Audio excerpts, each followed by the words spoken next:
Blog Talk Radio.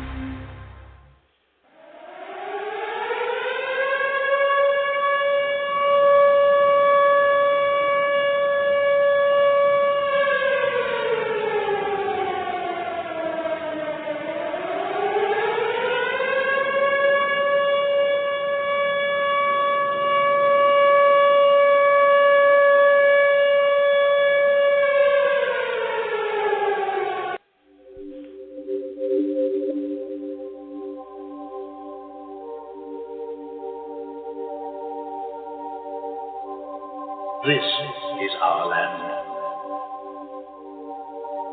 These are our people, the workers, the strivers, the builders. These are our people. Who are they? They are the dark armies, the dark murdering armies whose only honor 1976. All right, everybody. Joseph Gibson here, podcasting, understanding the times in which we live today, restoring our republic, the real republic. Now, people might ask me, we had a conversation last night with, this sovereign thing we talk about and the republic, and it's really been going on. This really dominates my podcast, and rightly so, because we're talking about our government and, what is the lawful government? What is the lawful way? How do we fix things? What are the solutions? Now, we got a caravan there going down to Gainesville, Texas there. I just got off the phone with a couple there, Mike, and I guess he's got a crew going down there to go see David Straight. And this is long before David Straight, this stuff here, what happened here. This was the real deal. This was with senators, U.S. senators, the United States military, where we had, we're talking, we were out in Utah. We had a convention out there. This was the real deal. Grand jury set up in all 50 states. This was the real deal, and I'm going to prove it to you right here tonight. Now, they're all in disorder, the conferences and what I had stored, my records and whatnot, and I've got tons of records of things that happened. People told me hang on to things and whatnot, and and I have throughout the years. So, but the first one I'll start off with goes back to April 30th, 2010, and I'll start it off. I'm just going to play the recordings the best I can and mix them up the best I can, and not try to confuse anybody. But this is the real deal. This is the law. This is how things would have been fixed. This is how they were going to be fixed, and this is how they should be fixed. And this is how you fight the rights for your right to travel and blah and everything else that, yada, yada, yada. But anyway, without further ado, let me kick it off and start the recordings.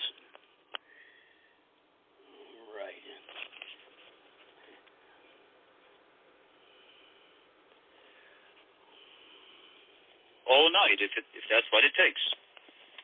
As long as I got cell phone battery, I'll be on this call. Yeah, that's right. How long can you be on, Tim? 2 hours or 3 or 4? I think it'll last a couple of hours at least, and if I have to, I'll go recharge it and talk to you anyway. Okay, good. I'm on the road, and I don't have my car charger, but I'm at an establishment where I can go in and charge it if I have to. Okay, good. My goal is tonight is to answer the questions. I don't care how long it takes. Right. I want to answer the questions that people have, and I will tell you this, folks. I'm going to tell you the honest truth, right straight before you and God. What I tell you is going to be true tonight. I'm not going to sugarcoat it or candy coat it. I'm going to tell you like it is, and we need to understand that we've got to come together as a nation. I'm sorry. Go ahead, Nathan. I get excited. No, that's fine. That's what this call is for, guys. Just like when we talked together yesterday, I said we're going to be doing this back and forth all evening, and then we're going to answer questions. There's issues we need to get cleared up in people's minds. There were issues that needed to be cleared up in my mind as of yesterday. I was guilty of the same thing. So that some of you are going to be surprised for tonight. I got to talk with him yesterday for quite some time. And he really told me what he's really looking for and what he really needs. He has been accused a lot of the time by some people, not a lot, by some people, that he's trying to be a control freak. He's trying to be de facto from the top down, and that is absolutely not true. Now, Not the case. there was, right, but no, he is trying to go in a direction that I was somewhat unaware of because I didn't have the understanding that I needed, even though I was the one that wrote a lot of the paperwork, the County Settlement Constitution, the Declaration of Sovereign Rights, and assisted the team to put the paperwork together. I still didn't fully understand exactly what Tim really wanted, and yesterday he was able to get that across to me. Tim is the interim president of the federal, and excuse me, people, but I am going to use the word federal tonight in lowercase letters, not capital F, not O capital FEDERAL, but I'm going to use it in all lowercase letters tonight, federal. Our founding fathers used the word federal in the sense of the United States assembled. You know, the states in the Union, when they were doing business, it was the federal. And that's the way I'm going to use it tonight, just for clarification. Tim is the president of the United States, the interim president, and as you understand in the email that I sent out, all the problems we're facing today are of a federal nature. Okay? That means that the county grand juries, the state grand juries really do not have jurisdictional standing in dealing with these issues. Now, 200 years ago, yes, they did. Today, we all have Social Security numbers, most of us, and if you have a Social Security number, you are absolutely identified as a federal personnel. The judges, the courts, the attorneys, they all got FEIN numbers. Now, the attorneys may not, but the judges do. That means they are a federal personnel. Everywhere we go, we have to do with the federal people. The cases are basically all federal, meaning that unless we have a federal grand jury, we just really don't have standing. Is that correct, Tim? That's true. One thing, though, that you need to let the people know, there were federal courts even before the Civil War. Back during after the Founding Fathers established the court system, they were called they were called United States District Courts. Okay? Those courts are the courts we are talking about. That they existed long before the Civil War. And there was a federal system where people were sent to federal prison for certain crimes even back then. And that's what we're talking about. We're not talking about the system that they have today, but it's still a district court system. And we need to I think people don't understand what we were trying to do here. And I think there's a lot of confusion. That's the reason for the call tonight. Go ahead. I don't want to interrupt. Okay. Yeah. The Article 3, in the email that I sent out, I mentioned the Article 3 courts. In Section 1, it reads in the Constitution, the judicial power of the United States shall be vested in one Supreme Court and in such inferior courts as the Congress may from time to time ordain and establish. Mm-hmm. That means that the judicial power structure of the U.S. Constitution / federal is vested in one Supreme Court and inferior courts. Now, these inferior courts are established from time to time in places within the states, so we have easy access to them as the district, the federal district court. Exactly, the federal district court. So let me interrupt you right there. That's a point I need to make.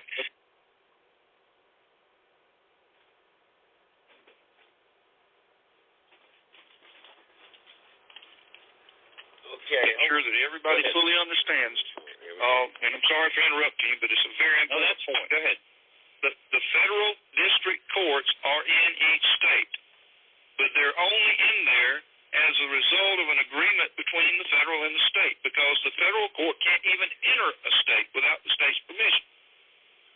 We can't go there unless we're invited in, because when that republic comes in to the federal system as a part of the unified federal system, they give us permission to put district courts, which just handle federal cases in their states. And this is the reason that this is what we're going to be discussing tonight, to try to clear that up. I'm sorry, go ahead. No, okay. And so what we're looking at doing for the people, since all the cases, or most of the cases out there, are of a federal nature. The county grand juries and the state grand juries really do not have lawful standing in dealing with these issues. Therefore, we don't have a remedy. When the states reincorporated back in the 60s because of that act that was passed in 62, they had a deadline up until 69 to have everything reincorporated as a sub-corporation of the federal corporation. And in 74 through 76, Congress passed the Foreign Sovereign Immunities Act, like I had mentioned in the email, as a remedy for the people of America that are dissatisfied with public policy. In other words, they gave us a way out because they had taken all the court system, the judges, and everywhere you go, they are of a foreign nature. They are foreign to the people. So the Foreign Sovereign Immunities Act is accessed through the federal district courts if you know how to use them. That is where in our remedy lies. So what we're looking to do is establishing the federal grand juries in each of the states, and, well, let me back up, the federal justice in each of the states to call into action a federal grand jury. Is that clear, Tim? The Supreme Court justices would do that. They would appoint the justice for each state, the chief justice for each state for the district court system. But see, this is the issue that we're getting confused, I believe, out there. That has absolutely nothing to do with the operation of a state. The only time these courts act is when somebody in the state is accused of a federal crime and it's brought to the district court level. We cannot interfere in state courts. We cannot interfere in county courts. We cannot interfere in municipal courts. We can't get involved in those. We have no authority or jurisdiction whatsoever. Our authority and jurisdiction only lies at the district court level, period. There is no, when you come out of the district court, you appeal it to the Supreme Court level. When you come out, you go through an appellate and then a Supreme Court level. So we can't do, there's two completely different separate things. The state, county, and municipal courts are operated within the state. The district court system is a whole other layer of courts that operate under the federal system, and they're only allowed in the state by the permission of the state. We can't even do anything. We can't even put a district court in that state without the permission of the people of the legislators of that state. We can't do that because the state is a sovereign and free, independent republic. We have absolutely zero control over a state, and we don't want control over the states. And this is the issue that I think that people don't understand. When I say we're going to put a court in the state, they think that I'm trying to take over the state, and that's not what we're talking about at all. This is to help the people and give them remedy in each state when they've been accused of a federal crime, because no other jurisdiction or venue can do that except the district court level. And so they don't seem to understand that, and I'm hoping that I'm explaining it well enough. So the grand juries that we have called are working with us as the federal level, district court level in each state. And that's what we're trying to set up because those are the most serious issues that we deal with. Now, if you'll remember a few weeks ago, I asked everybody to elect a governor and a chief justice for the state. If y'all can recall, we did that a few weeks ago. The purpose of that was, and I told them at the time, the purpose of that is to establish the state courts and start working in the state system and putting that together. We can't do that. We have zero say in what you do in a state. You have to do that. We, the people, have to create their state governments. So what I suggest that everybody does is get their state constitution, and you can abide by exactly what it says, or you can alter it or change it if you want to. We, the people, are the authority. They are the law, and they can do as they please. This is what I'm trying to tell you. And this is what I get beat up over more than anything else. People don't understand self-governance. Self-governance means that we are the government, that we make the decisions. We don't have to do what the Founding Fathers did 200 years ago or 230 years ago. We can do We can alter it or change it by a vote of Congress if we choose to do it, because we are the people. And I know it's been very frustrating, and I apologize if I appear to be that way, but I'm trying to get this point across, and I hope that I'm doing it well, because so far I have failed miserably to get that point across to the people. And I'm sorry, Nathan, I get carried away. No, that's fine. But it's such an important point for them to understand. Okay, I have a question. What would you suggest the action we should take in light of what we had just explained, and in the viewpoint of, I believe a lot of the grand juries out there probably didn't undertake to be a grand jury at the federal level. They probably thought they were state grand jury or even starting Well, they are state grand juries. They are state grand juries because they are working in that particular state, but they work at the district court level. And that's where the confusion has been. They didn't understand that. And as you know, I was not involved in putting the juries together. I didn't really have a whole lot of involvement in this because I was busy doing other things. Okay?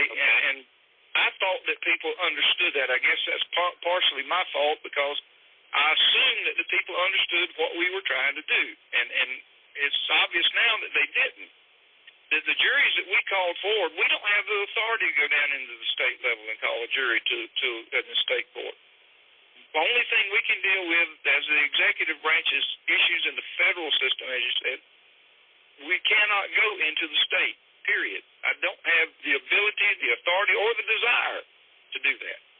Now, if any state needs guidance, we'll give them guidance, but I don't want to get involved in state business, period, because that's not where we belong.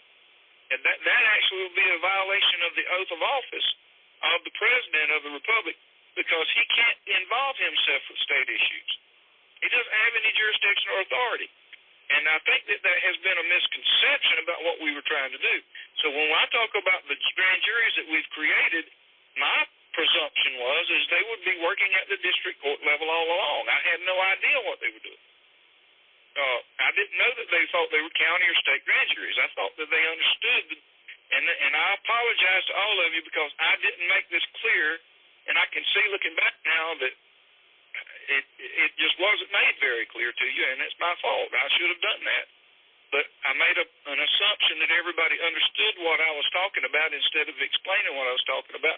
So it's my fault that a lot of this happened because I don't think I assumed that everybody knew what I was talking about, but I think that I didn't make it very clear. Okay, so what would you suggest the plan of action to go ahead with this and getting the grand jury or the federal grand juries called into action as the justice of the Supreme Court? Okay, the only thing we need now to bring the juries that we have into place is have them called by the justices of the one Supreme Court. Okay,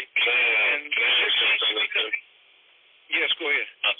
For the last week, we've been preparing the document and collecting all the signatures. I am physically holding 2 original copies of with all 5 justices' signatures on me. I'll be scanning them and sending them out to the Supreme Court justices for final approval and for distribution to the governors by tomorrow. Right, and I appreciate that, and I know you've been working very hard on this, and I appreciate the justices. These guys have been working very hard too, and I do appreciate every one of them. These guys are most of them are very remarkable men, and they're going to do great things in this country, and look forward to working with them very closely. We've all been overworked and trying to pull things together, but these things that we're doing have to be done, and they have to be done in a timely manner.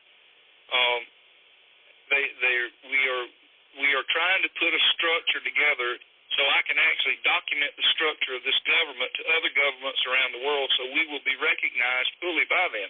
We have commitments from many, verbal commitments from many countries that will recognize us, but they all tell us the same thing. Your government isn't complete yet. And I agree, it is not complete yet. Although we have re-inhabited the original jurisdiction government, we have yet to put all the pieces together. But we are very, very close. And that's why I'm trying to explain the urgency that we need Congress to pull together We need to get their committees together. We need to quit this infighting and bickering that's going on. It's only a handful of people doing it. 99% of the people are 100% on board. It's that 1% out there that keeps stirring up the stuff. And I can tell you something now. I'll go ahead and tell you about this. Okay? I have intelligence reports from very high up in intelligence sources across the world, in this country as well as other countries, that have explained to me that there is a movement, an organized movement to stop this republic. And it's coming from the corporation and others, not just this corporation, but there are others too. And they have agents that are working among your midst to create this turmoil, folks. I even have some of their names. I know who some of them are. And they have been dismissed from the republic at any national level, but I can't dismiss the ones that are at the state level. I don't have the authority. Now, that's up to the state. So if you've got somebody that keeps stirring up problems over little nitpicking stuff all the time, the chances are very, very good that they are working with this group. Now, that doesn't mean they're all agents. That doesn't mean they are all agents. Some of them are being used by the agents. But it doesn't matter. The effect is the same, and they're causing disunity among this republic to get the result of destroying what we're trying to do. And that is an organized effort, and I have confirmation from intelligence services that that is going on right now among our ranks of members in this republic. And that needs to be stopped, and it can only be stopped. I've done my job to stop it at the national level or the federal level, but you guys have got to do it at the state level. I can't do that. And I need you to stand up. The people of this country have got to rise up and unite. And there's only a handful of people across this whole country. There's less than a dozen people in the whole country, and including Alaska and Hawaii, and all 50 republics that are causing a problem. There's less than a dozen of them, folks. All the rest of you guys are very supportive of what we're trying to do. But that dozen are constantly emailing and trying to stir up more problems. There's less than a dozen. There's not even that many. But they're constantly, and we are constantly being bombarded by emails because, and you can read the emails and tell where they came, where the origin of it came from, because they're all saying the same thing. I mean, I was born at night, but it wasn't last night. The bottom line is that this is an organized effort to derail this republic. And whether they're just being used or whether they're outright agents, they are doing this, and they're trying to stir up trouble and cause us a problem. And so you need to be aware of that. And you need to deal with the problem. If you have some of those problems in your state, deal with it, folks. This government is your government. Don't let a handful of people that are just trying to stir up trouble stop this process. Because 99% of you understand and are on board, and that 1% is trying to derail us. Not even 1%, a third of 1%. Can I make a comment to that, Tim? Go ahead. Yes. I'd like to add a comment to that, Tim, before we go into the next subject, and that is about causing and stirring up trouble about certain things, and they really mean it well in bringing it to our attention. But these kind of people usually do it in a helpful way. In other words, when they bring it to your attention, you know through the Spirit that these people genuinely are concerned about helping you. Now let's go back to the first group of people. The first group of people that use little nitpicking stuff to try to stir up trouble, because that's not what destroyed the Republic. That's not what gave the de facto the power. It was a planned strategy by the insiders that destroyed it. And it would do it again. Can I say something, Nathan, about that? Yes, sir. Yes, sir. Yeah, I have studied a lot of law. I understand law quite well and how it's structured and how it works and its authority and all this kind of stuff better than most judges and attorneys do in this nation. I've educated a lot of attorneys and judges on real law because they don't get it. A lot of them don't even understand it. But the one thing that I found in law is intent. Intent is everything in law. Even though you may have a misspelled word or improper word, If the overall document clearly shows the intent, that's what the law is. And that's what, the Founding Fathers, when they did documents, they were not perfect by any stretch of the imagination, folks. You can go look at them today and say, well, wow, this has got a lot of errors in it. And it does. I've looked at the original books from Congress from 1791, and I can tell you, most of you would be appalled at the errors. But the bottom line is they were functional because the intent was clear. And so, and I guess I failed to explain this to the people, that when we build this government, it is not going to be perfect. I don't care how long you debate over issues. I don't care what you do to try to make it perfect. It will not be perfect. We've been doing it for 230 some odd years, trying to make it perfect, and it still is not any better than it was then. Probably. It's probably worse. We want to go back to the basics, and we want to get a Congress that's not for sale and put them in there to make it better than what it is. And they've got, for the rest of their lives, or their terms, as many terms as yet to come, hundreds of years to perfect what we do. Because I don't care if you work on these documents 100 years, they're not going to be perfect. Because we have the human element. And I make lots of mistakes myself, so I know. I'm an expert at making mistakes, and I know you're not going to do a perfect document. You're just not going to do it. And you're not going to build a perfect Congress to build this republic. And so the people that are trying to delay the effort, let's work on it from there. But if we don't, we're going to be under foreign occupation. Okay, Tim, so our very next step, what is our very, very next step that you would expect us to get accomplished? Okay, I've been asked by a number of people across the country to help give guidance on a number of issues. Some of the issues that we've got to do in Congress, the first thing is we got to get our committees together. We've been working on that, and I've been having some issues with that, trying to get committees together. But I think that's finally coming together, officers in the House and the Senate and the committees together. Okay. We need to get this Congress in place where it can function. That's what I'm trying to do. I'm not trying to tell you all how to do it. I'm giving you guidance. If you don't want to do it my way, fine, do it another way. But the bottom line is tell me what you want to do and let's get it done. But, we've got to get this done. And if it's not in the perfect structure, as I said, we can change it. All right, so the federal district structure, for lack of a better word, is going to depend on us appointing a federal district justice in each of the states. Is that correct? Yes, the Supreme Court will do that. That's their job to do that. They'll appoint a justice over each state. Okay, so the issues from that particular state can be heard. And that's where the grand jury that we are calling together that's their job. Now, the governor of the state and the justice that we've already put in that state is for the state courts. That's their job to start putting that together. Now, I don't think they quite understood that. And that's as I say, I apologize because I didn't probably explain it well enough, as much as I could, within reason, as long as it doesn't violate the Constitution. Okay. Now, the state constitution and laws of your state are already there if you want to if you want to adopt those as your law, just like we have to do it at the federal level. Your legislature needs to meet. You need to establish what you got to call your republic, first of all. You got to establish your law form, just like we do at the federal level. We've got to do the same thing.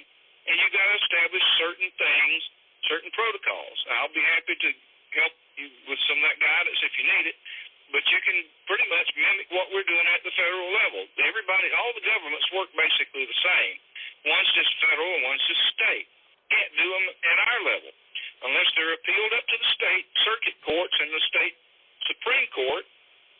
They can't even deal with it then. The county has to bring it up, or a person from the county can appeal it up to the higher courts.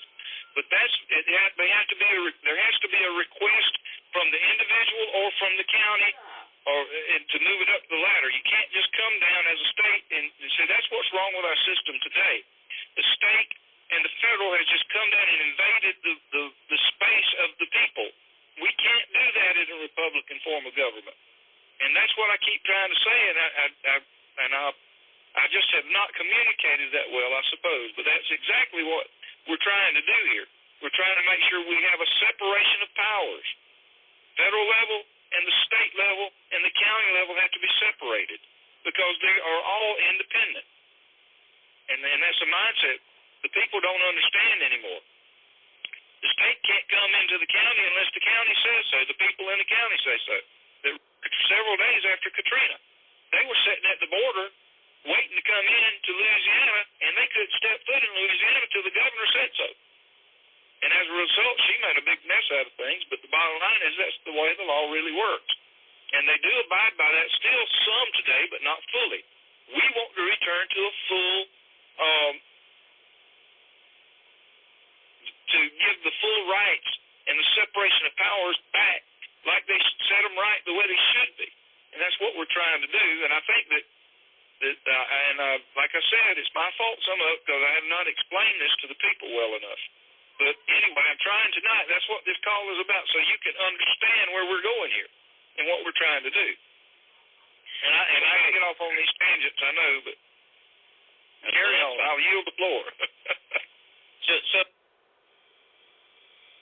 a federal felony crime, they can bring that to that grand jury at the district court level where the state grand jury and the county grand jury cannot lawfully hear that case because they don't have jurisdiction in venue. They just don't have it because it's a different level of courts. And that's the reason to set up the federal grand juries in each state. Okay, so do we ask for referrals from the governor, or how do we do that? Absolutely, you can do that. You can ask the legislature. I would go to the legislature and ask them who they would recommend. Kelby, would you repeat that email address? Sure. The email address is justice, just like it sounds, justice@republicoftheunitedstates.org. Okay. Justice@republicoftheunitedstates.org. Send his email, phone number, and name to that address, and it would be great if by Monday morning or Monday evening I would have 50 or at least 41 recommended referrals. That way us justices could go and start working through them and getting them called into office. And then the next step is am I correct, Tim? Then the next step, their job would be to go and call forth the federal grand jury. Is that correct? The federal grand juries are called by the justices. Okay, that's their job to call those juries into. When they do that, they authorize them to operate. That's okay. Now, how do we get around of the possible perception? And when we open the line here in a few minutes, I guess we're going to find out how people had been thinking. But the possible perception about people having the idea that the grand jury that is seated is actually a state or a county grand jury. Can they dissolve it and can the justice then call it forth as a federal grand jury? Or just how is that procedure done? No, they already are, as far as our system is concerned. They're already a federal grand jury if they choose to be one. I see. Okay. The people can do whatever they want to. I'm just laying this out for them. We have to have a federal grand jury to hear the most serious issues, and we need to do that. And we also need the state governments in place. I mean, all of this is important. It needs to be going on simultaneously. The legislators in each state need to get together and put together a government. The state legislators are already there. Use them. Put them into place and use them.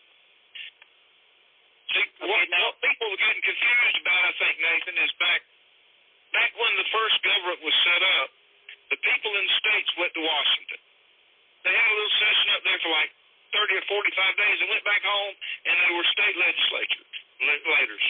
They were picked from their state to go to Washington, and I don't think that all of them went. I think just certain ones were picked this in, and I'd have to do some researching to see exactly how they did it. They changed it up several times over the history. But the bottom line is the people that you elected in the state can also go to Washington when it's in session. The reason that it's been changed up in recent years is because Washington has started doing all this pork barrel politics, and now it's a full-time job. Used to it was just they didn't have that much to do. They went up there for a month and then went home. And it was over for the year or for the season. They might have done that a couple of times a year, and the rest of the time they worked in the state. And that's basically what we're trying to restructure. The people that are in the states tell us what to do in Washington. Have to draft a number of things, but after they get that basic stuff done, they can convene sessions when they want to for a period of time, then go back home. They don't have to stay in Washington all the time and convene. Okay.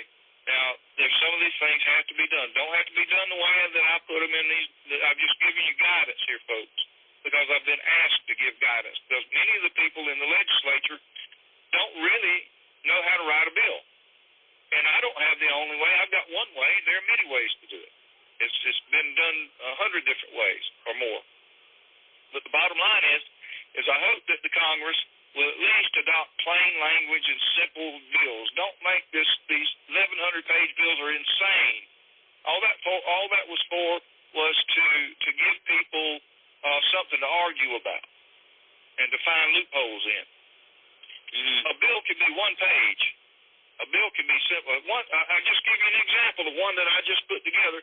It says, we, the Congress of the United States of America, assembled before Almighty God or in the presence of the Almighty Creator on this such and such a day, adopt the name Republic of the United States of America as our official name. As simple as that. That's a bill. If Congress approves it, that's law. And these are the little things that we have to do. This housekeeping stuff that has to be done to properly document our republic. Now, and you have another bill that we've got to define what law form we will use. Well, the founding fathers have already created a law form. Why don't we just adopt it and use it? We'll have to amend some things in it, but we can adopt it. But we have to adopt it. And I want everybody to try to understand this. Or you don't own the house. You have to go through that process. That's a legal protocol. Okay.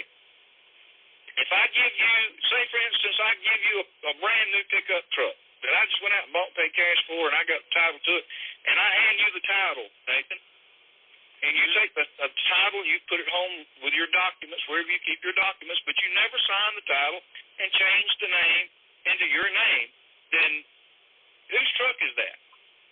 Well, it's the other party's truck. It's not mine. It's still in somebody else's name. It works the same thing with governments, folks. We are claiming our law form as the law form of our founding fathers. Now, our Congress needs to convene and say, we are accepting this law form as our own. The same premise in law is changing the title to something else to you. It's a maxim or a principle in law that the people need to understand that we have to actually do something to accept it. It just doesn't automatically come to us. Even though it's there for us to take, it's like having an apple on the tree. That could be your apple and that could be your tree. But if you don't pick it and eat it, it's not your apple. It does you no good. That's right. A stranger can come by and pick your apple. And this is what I'm trying to explain to the people. Okay, now, the Congress has got to come together. And they've got to draft these bills into law that say we are accepting this name, that we are establishing this as our proper name. We are establishing this as our law form. And there's several things in there that I put together, and I'm going to hand it to the Congress, let them go through it. You can throw it in the trash, or you can do this. It's your decision. But the bottom line is that this has to be done to structure this government properly so I can actually document that this government has been structured.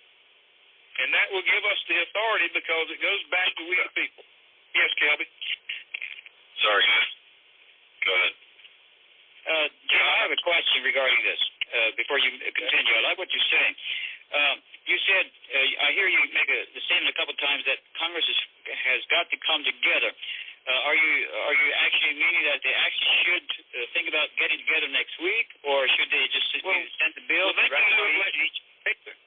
that's why we need their committees, so their committees can review these bills. That's what committees in Congress do, is they review. Okay. I'm going to send bills out to the congressmen and let them look at them. You can throw them in the trash, or you can modify them. You can change them however you see fit. I spent 25 years of my life studying all these issues, and I understand them quite well. I understand what it takes to document and what it takes to form and what it takes to found.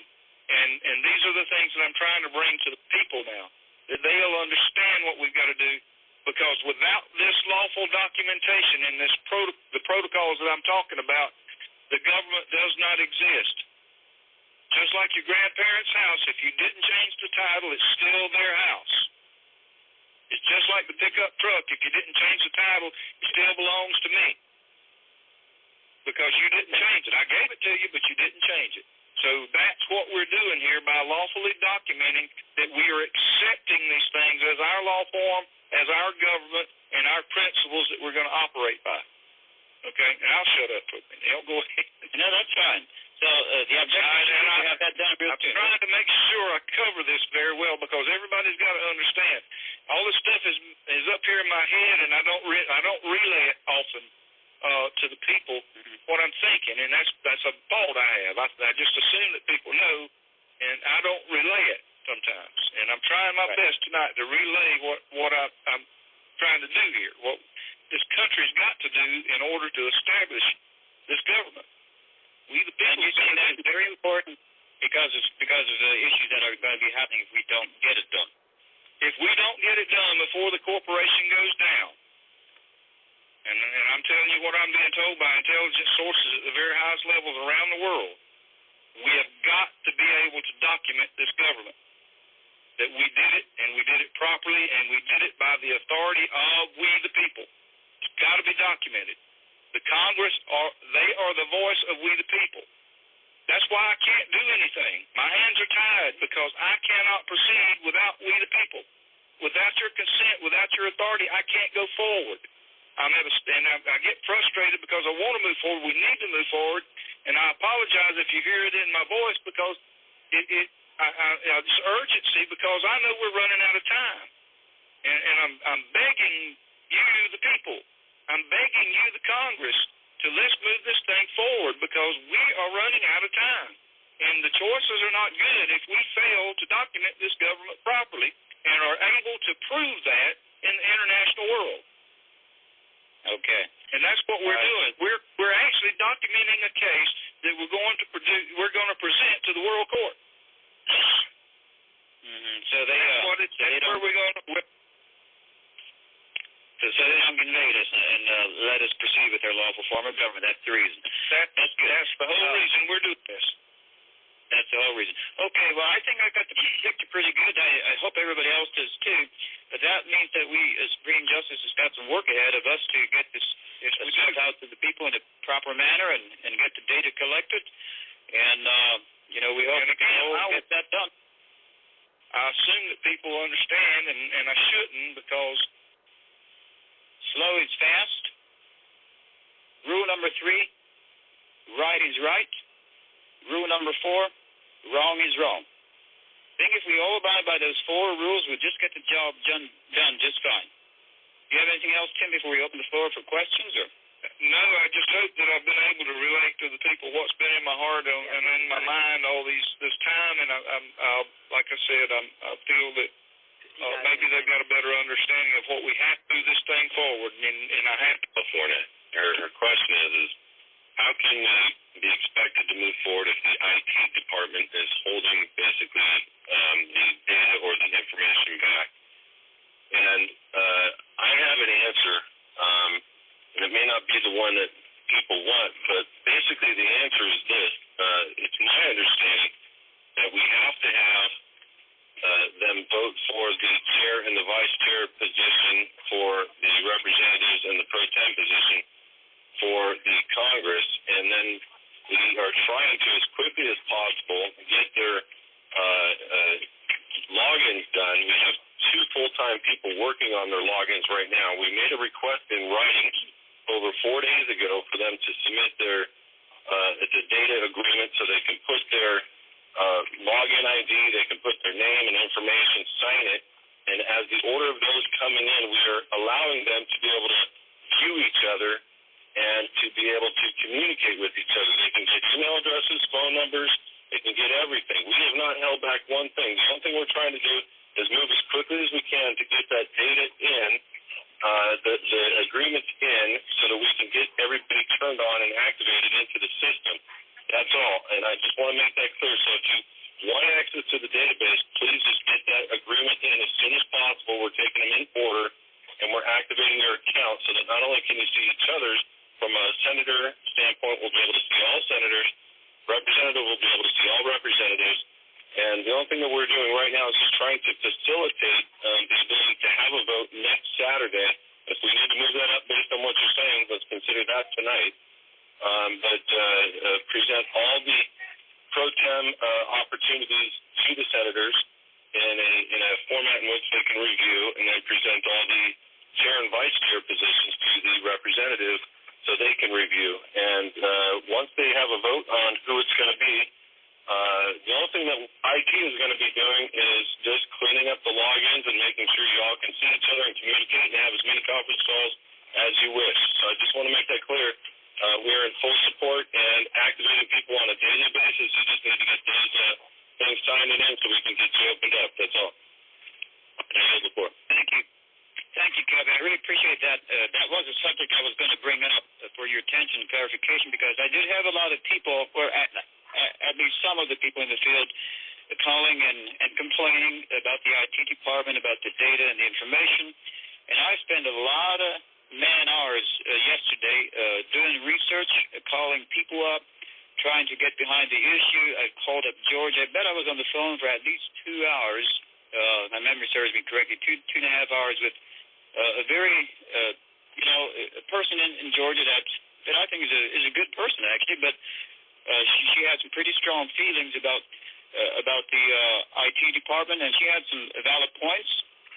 But then I called CW, and he gave me very good, clean answers. And I think it's just, in my mind, it's a matter of maybe we are all so busy. We just don't have the time to sit down and listen to everybody as long as we should. But the main 3 points that Georgia had was, number one, they want each other's information, and meaning that they want the legislators of Georgia want all the information of all the other senators and the representatives. And I called the IT team, and they said, we're working on that. It's going to be available. It's not going to be a problem. Is that correct, Kelby?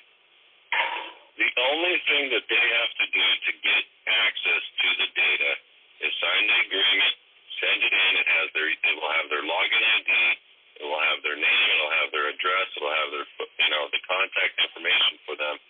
And we then activate their account to see all senator data, if they are a senator, and all their Republic data. We're not doing anything other than trying to accommodate at this time. Just from a technical standpoint, just to tell you, when we trained the 2 full-time positions this week to come on as to learn how to do the logins, we have 2 extra people that are doing the logins exclusively.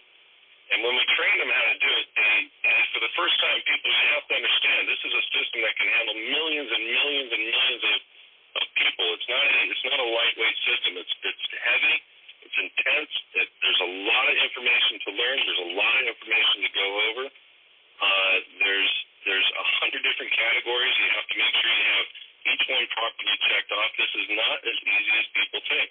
There's 2 separate login systems that you have to address. There's 2 separate, and I can go on and on. I don't want to bore everybody, but the point is I, on average, with one person, will spend 10 to 15 minutes making sure everything is done and correct so that we don't screw it up and give them access to the wrong data.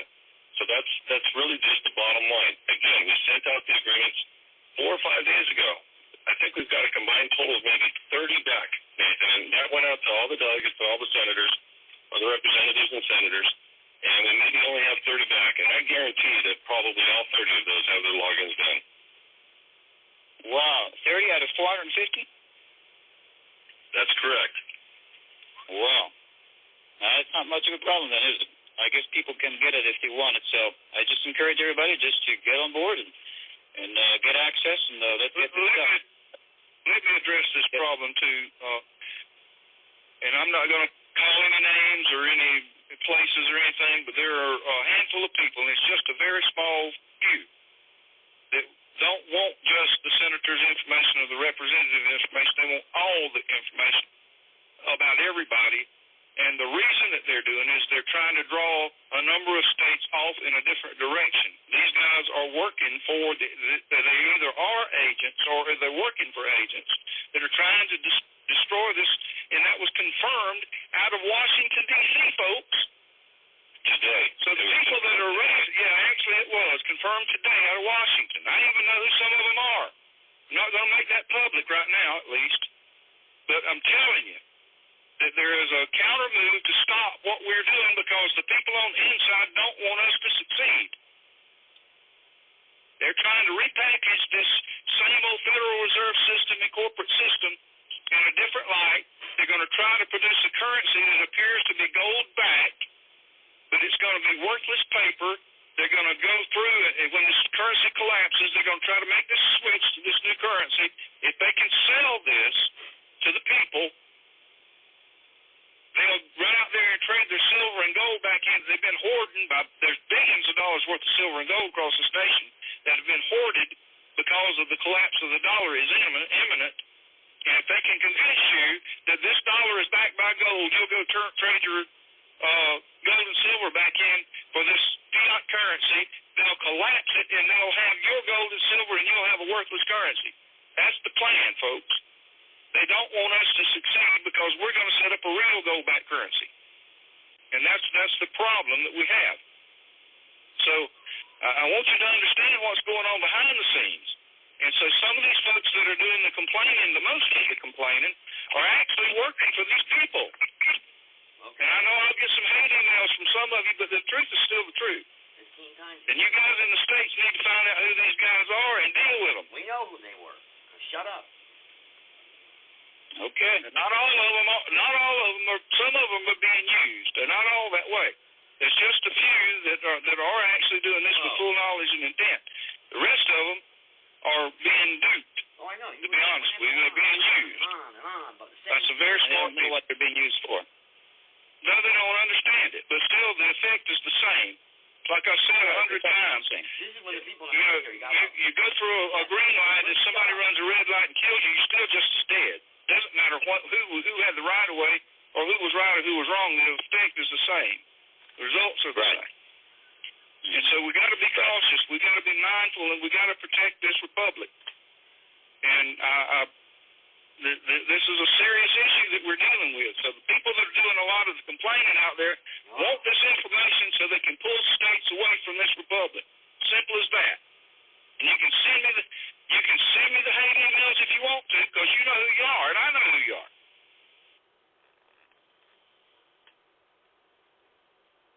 Are you done? Oh, my Lord. But go ahead and send them. It's okay. We're voting on things they have not been properly communicated to. Address that real quick. Early on when we were requesting the vote, it was to be for a chair and vice chair. Last week we switched. That's when we had delegates and statesmen. We realized we made an error in titles. We've gone to senators and speaker. I mean the House of Representatives. Therefore, what the senators will be voting for is a pro tem, President pro tem, and the House of Representatives will be voting for a speaker. There will be no vice speaker or vice chair in either house. That can be determined by them once they're convened with their elected leader. Okay. All the information, to my knowledge at this point, is being compiled at the moment. It's going to be released, I believe, Kelby, you'll have to correct me if I'm wrong, probably the next couple of days. At that point, I've asked that a request be made to check this list by all nominees. If you feel your name was missing from that list, notify us right away so we can make that correction, and we will get it back out to everybody. All the information will be there to contact the individual either by phone or by email. There'll be a brief bio of that person and 100 words why you should be voting for them. You will have complete access to the nominees to determine for yourself who you would like to vote for. I yield. Thank you. I think that clears up that issue number 2. Is there anything you want to add to that, Tim, or you want me to move on to the next one? No, I think everything that's pretty clear and concise. Okay. Issue number 3 was voting in ways that they feel they can't trust the results. Now, that is a big issue and an issue of concern, and it is really just a trust issue that we have in doing what we're doing. I think what they were referring to is, yes, go ahead, Tim. Well, I think that's an easy problem to solve. Send us your vote in black and white with your wet ink signature on it, and we'll compile them, and anybody can look at them anytime they choose. Simple as that. I don't have a problem with that. You know, I'm all for honest and fair voting, and I'll promise you one thing, and you can believe this, if I catch somebody that's jimmying a vote, no matter which way it goes, they won't be part of this republic. If I have any say over it, I'll guarantee you that. I won't tolerate it, because that's what's wrong with this country, is we have allowed that kind of foolishness to go on too long, and I won't have anything to do with a faulty vote at all. I won't tolerate it. Mr. President, I think that if you yeah, go ahead. I was just hoping to ask one question. There's a rumor going around that the legislative body votes in the vice president. I'd like you to personally address that rumor, please. Okay, that is not correct. The vice president has always been appointed by the president ever since George Washington was president in this country. Okay, they usually are running mates, and they're usually voted on as a team. That is true, but they vote for the president, and the president determines who the vice president is. In this particular election, I had a different vice president who resigned. Okay, normally, I believe it's the pro tem of the Senate, if I remember right, was supposed to be the vice president, but we didn't have one, so we had to appoint one. Now, as I said, these were interim elections. These are interim positions until the Congress established. Okay, that really clears up the air. I really appreciate that, Tim. I just think this is a much-needed call here. I just got a couple of things I want to bring to your attention, and I think we're going to open up the floor for questions. And this has to do with the remediating situations and feelings among one another. There's 2 rules that I have learned in my career time of working issues out among people. Rule number 1 is you should always take away the sharpness and the labeling of the accusation. In other words, we shouldn't be too quick to label somebody else's motive as a certain action. We should prolong that in labeling and just take away the sharpness. Number 2, we should always go for the warm side of a person first. If you follow those 2 rules, you've won 90% of the battle already between conflicts. Kelby, would you open the floor for questions at this time if nobody else has anything to say is on the hook? Thank you. Yes, please. Let's take some questions. Thank you. Okay, as everybody already knows, I can see they're logging in. We're going to take the first question from area code 601. And Kelby, take them in order as if you can understand the questions. Take them in order because I don't want to skip anybody or skip over. Okay. This is Drew in Mississippi. Go ahead, Drew. Drew had a finger on the draw. Right. I knew what was coming, so I was ready. All right. I want to make sure, help clarify for myself and maybe for others. Now, CW, in this election of the pro tem and the speaker, or pro tem primarily, I think is what you will be in, you are only going to act as a moderator. Is that correct? Is CW there? Is it? I see him on there. He's probably scrambling to hit the mute button on his phone.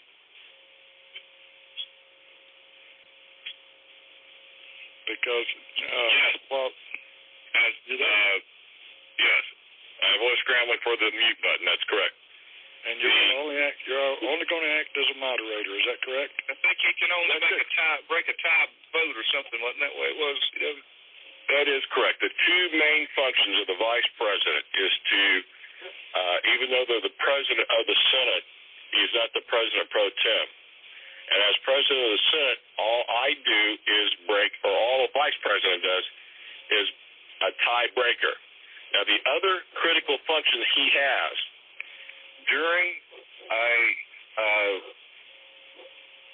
voting period like this week, midterm elections, his job or her job, the vice president's job, is to be the president over both houses, moderating and reviewing, being the oversight of the electoral vote.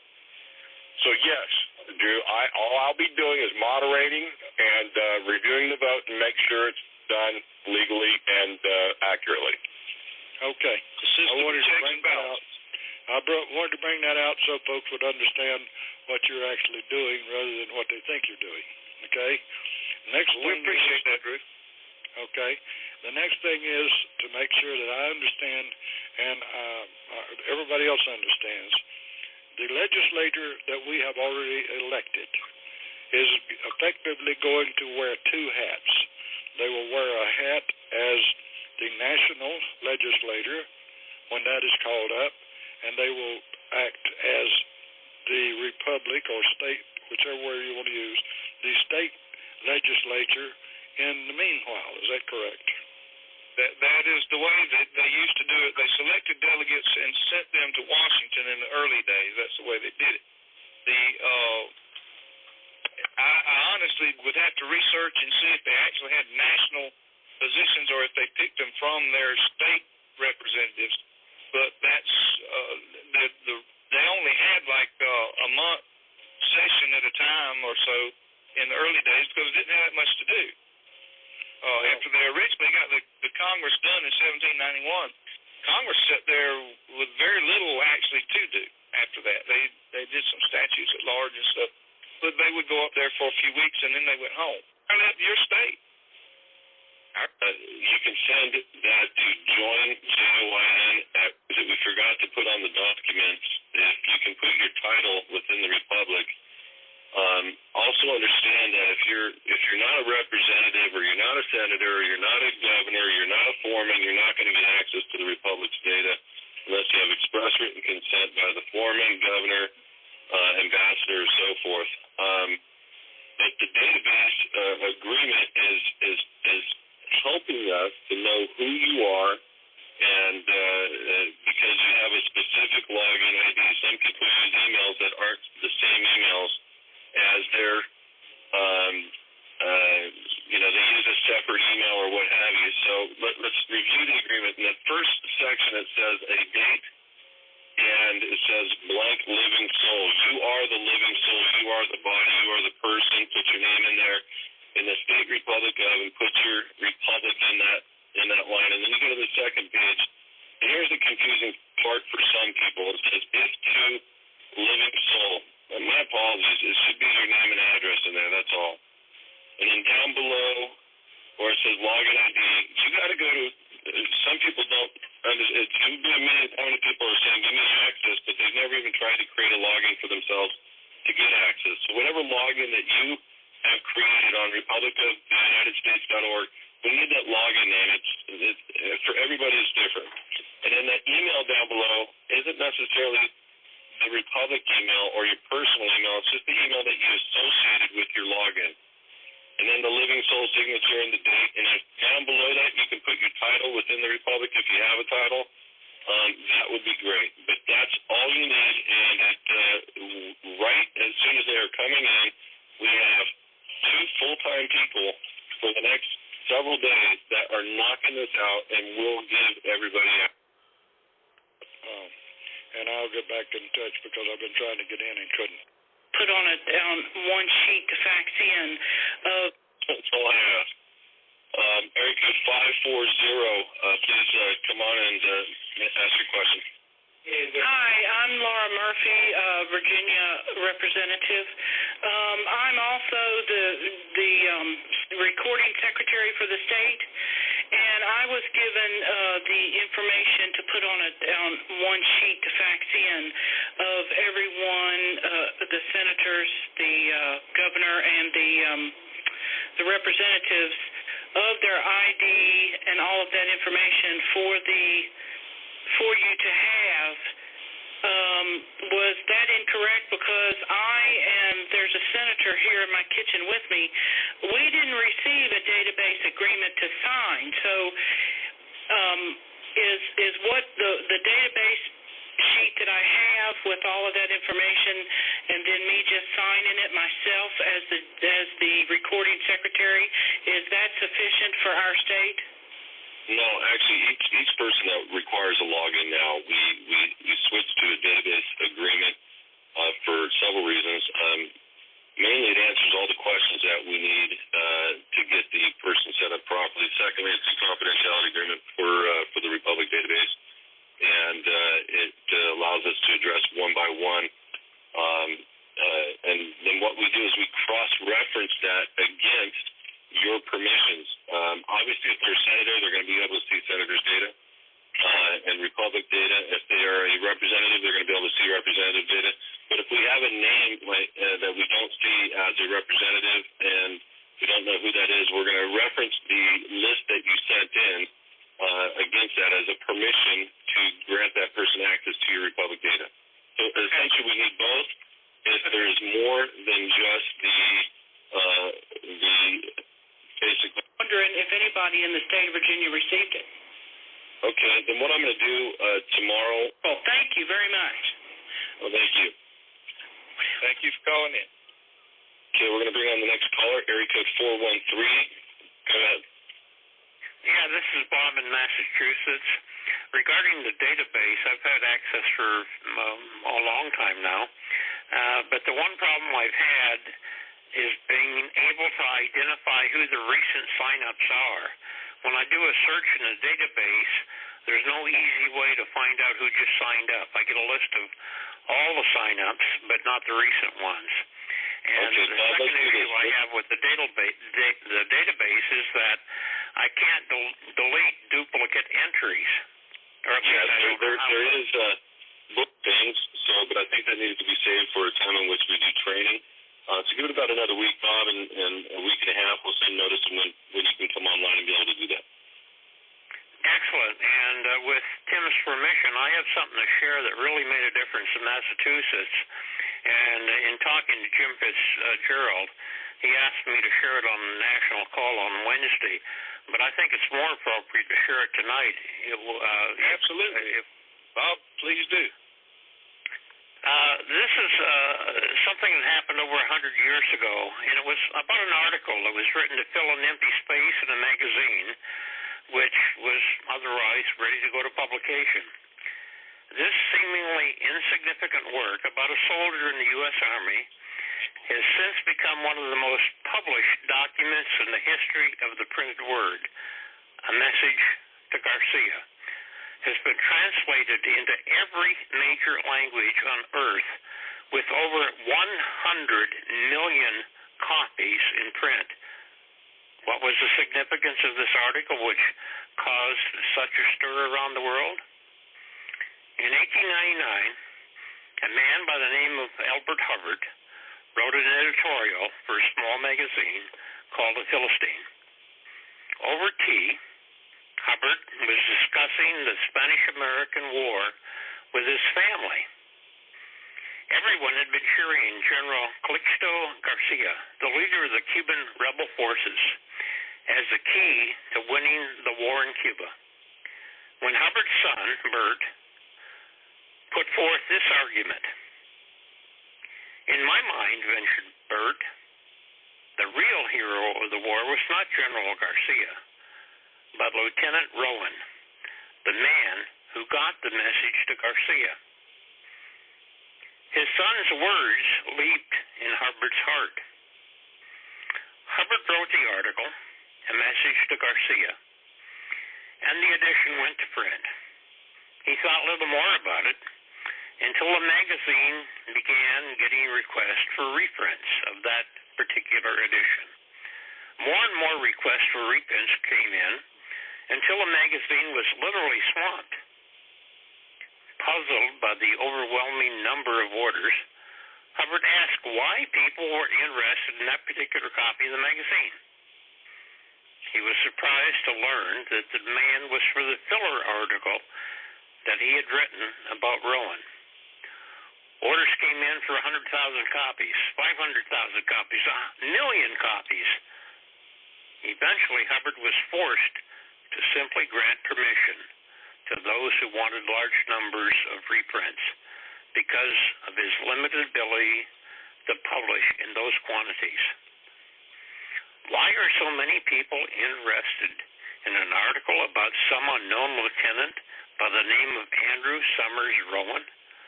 The reason is everyone is looking for individuals such as Rowan. In 1895, the little island nation of Cuba was struggling to be free from Spanish rule. The Spanish soldiers who occupied the island oppressed and brutalized the people. They desperately wanted to be free. The United States had a strong interest in Cuba, not only because of its geographical proximity to the United States, but also because of our financial investments there. By 1897, the situation in Cuba had deteriorated to the point that there was rioting in the streets of Havana between nationalist and Spanish soldiers.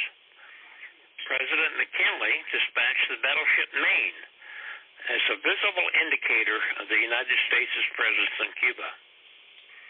The American battleship sitting in Havana Harbor sent a clear signal to the Spanish government of our country's resolve to protect our interest in Cuba. Although a formidable presence, the Maine did not engage in any hostile acts against Spain. Cuba. On February 15, 1898, however, an explosion rocketed the Havana Harbor, sinking the U.S. battleship. The American people were greatly alarmed over this open act of aggression, less than 100 miles from our country's coast. McKinley sent an ultimatum to Spain to get out of Cuba. By April, the United States was at war with Spain. Ultimately, the Spanish-American War proved to liberate not only the nation of Cuba, but the Philippine Islands as well. Just before declaring war, President McKinley was meeting with Colonel Arthur Wagner, head of the Bureau of Military Intelligence for the United States. Where, asked President McKinley, can I find a man who will carry a message to Garcia? Cooperation between the rebel forces in Cuba and the United States was essential to the success of the campaign. It was vital to quickly communicate with the leader of the rebels, General Calixto Garcia, a Cuban-born Creole. General Garcia was somewhere in the mountains of Cuba leading the rebel troops in their fight for independence. He was a hunted man by the Spanish army. No one knew his exact whereabouts. Colonel Wagner did not hesitate in his answer to the president. I have a man, a young officer, Lieutenant Andrew Summers Rowan. If anybody can get a message to Garcia, Rowan can. An hour later, Colonel Wagner stood before Lieutenant Rowan. Young man, said the superior officer, you must carry a message to General Garcia, who will be found somewhere in the eastern part of Cuba. You must plan and act for yourself. The task is yours and yours alone. Colonel Wagner then shook Rowan's hand and repeated, get that message to Garcia. Without asking one question, Rowan left to find Garcia. Rowan delivered the message to Garcia, and the response got back to McKinley without Rowan ever asking, where is he? What does he look like? Who are his contacts? How do I get there? He simply took the orders and did what he was asked to do. Is there a Rowan among us? Is there someone who can get a message to Garcia without having to do interrogation of his senior officer first? Is there someone who can get the job done without needing to have his employer hold his hand until the task is completed? If not, the boss might as well do it himself. Is there someone that can just ask to accomplish a task, and the next time I see them, I am told, I'm finished with that. What do you want me to do next? Where can I find someone like that? Where is he? Can I find a Rowan? Is there someone who can take a message to Garcia? They are out there. There's just not enough of them. There are probably some Rowans reading this right now. There will always be a few of those individuals who are extraordinary. Extraordinary means above ordinary. Those who don't just do what is expected of them, they surpass the expectations of others. In their pursuit of excellence, there's an excerpt from Elbert Hubbard's article written over 100 years ago. It sounds as if it could have been written today. The point I wish to make is this. McKinley gave Rowan a letter to be delivered to Garcia. Rowan took the letter and did not ask, where is he at? By the eternal, is there a man whose form should be cast in deathless bronze and the statue placed in every college of the land?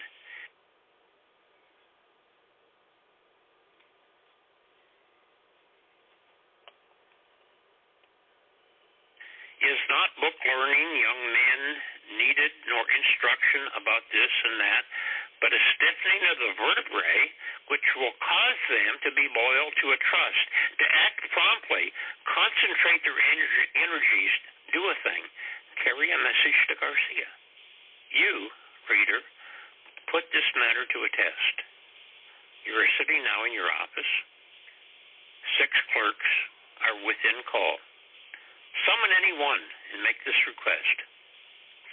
Please look in the encyclopedia and make a brief memorandum for me concerning the life of Correggio.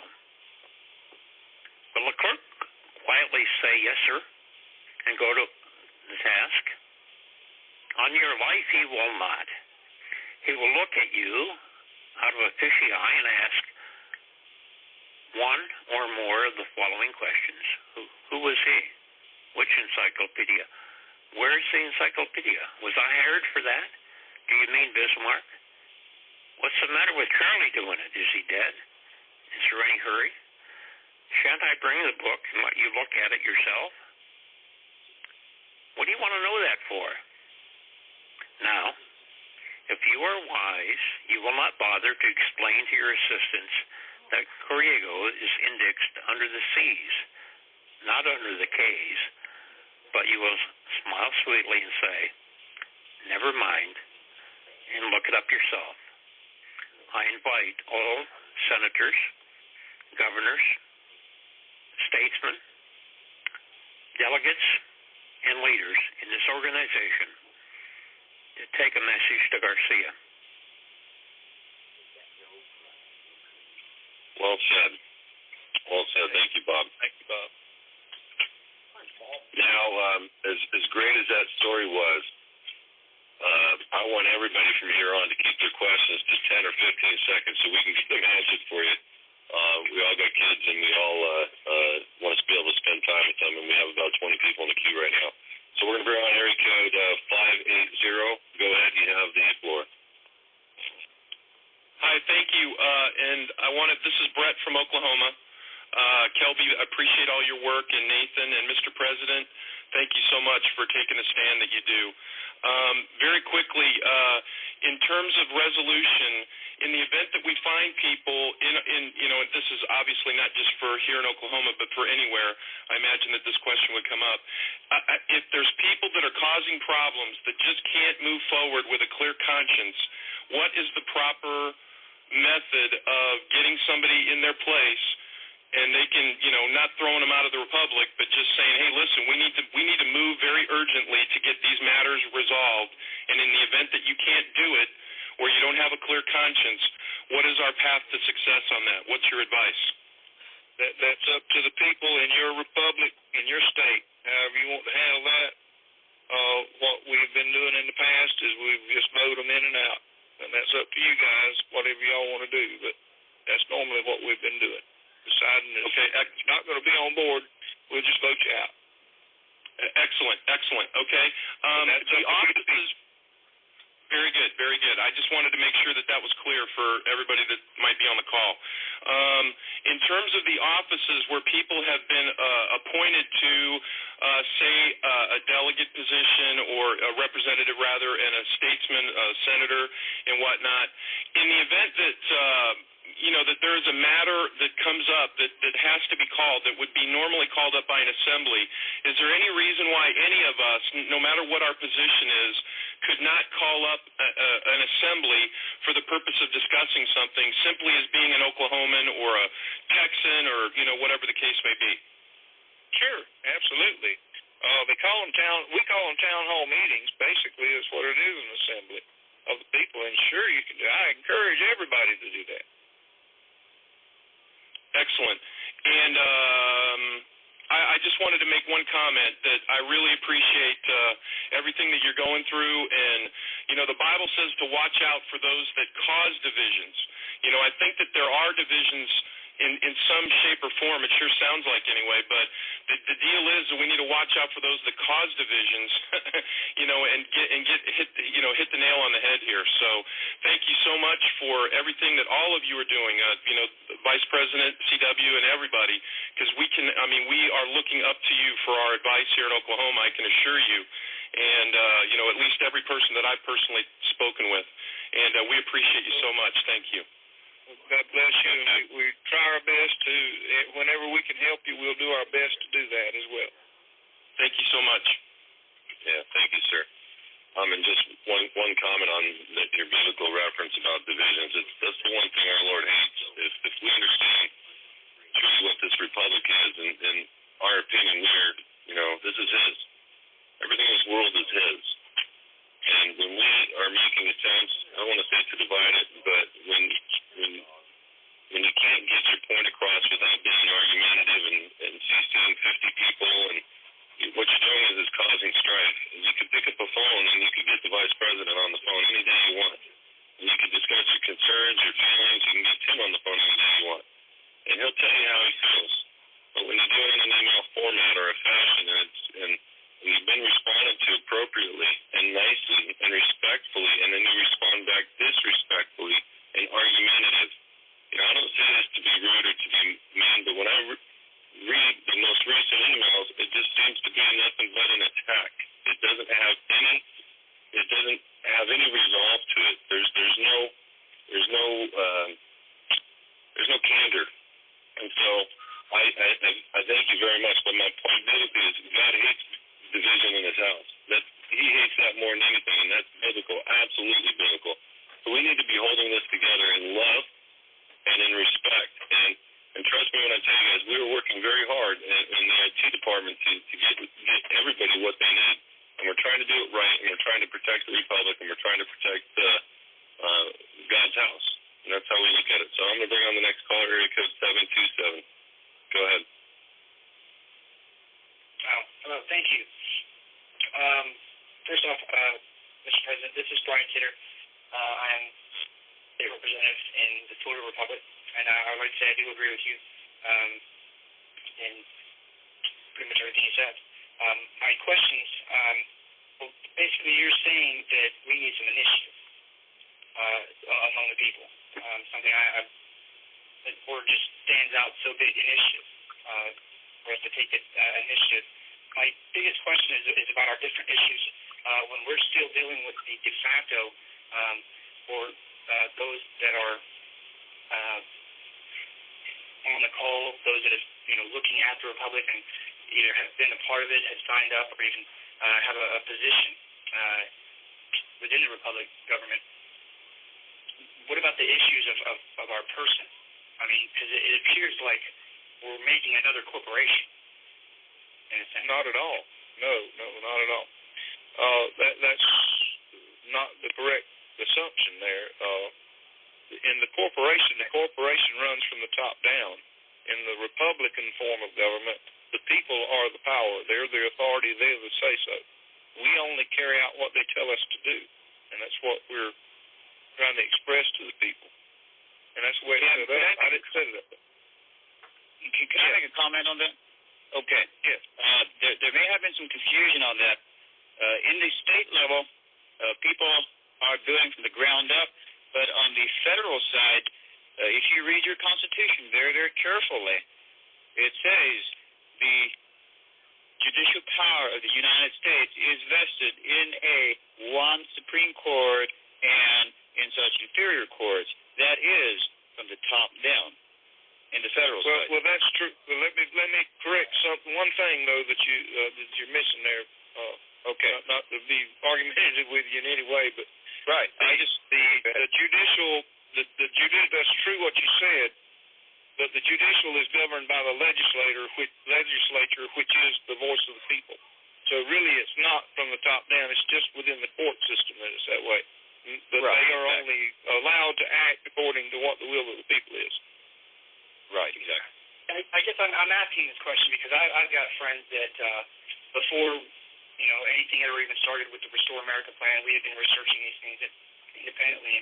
They still have decided they don't necessarily want to sign up and put their name in it is because of the issue of our individual sovereignty and the question of that legal person. What will be done with that? Or do we have to actually have this government established before we can legitimize a different status for the individuals within that our political party or our body politic? The individuals are already sovereign, but they're not recognized in the current system of government as such. That's the problem. Right. I guess that's what I'm talking about, is getting that recognition. In the Republic, they're absolutely sovereign. And that's in the Republican form of government, they are sovereign. And the reason they're sovereign is because it's God-given unalienable rights that can't be removed from them. And right. They're sovereign under the jurisdiction and authority of God, because God gave man dominion over this earth. And that's where they get their sovereignty from. Right. I agree with that, and I understand that. I guess with the de facto is the question, because there's still so much that their, I guess, witchcraft, if you want to call it that, is so much ingrained into the mind of people. And it creates fear, Right, I understand that. They're worried about that. Self-governance is all about. Self-governance is all about us standing up and taking our government back. There's some that will. There's some that will cower in fear, just like they did during the Revolutionary War and the Civil War. There are some that will stand up and they will help do it, and some will not. And it's that simple. It's what's in the heart of a man that makes him what he is. And his belief in God and belief in whatever he believes in is what makes him who he is.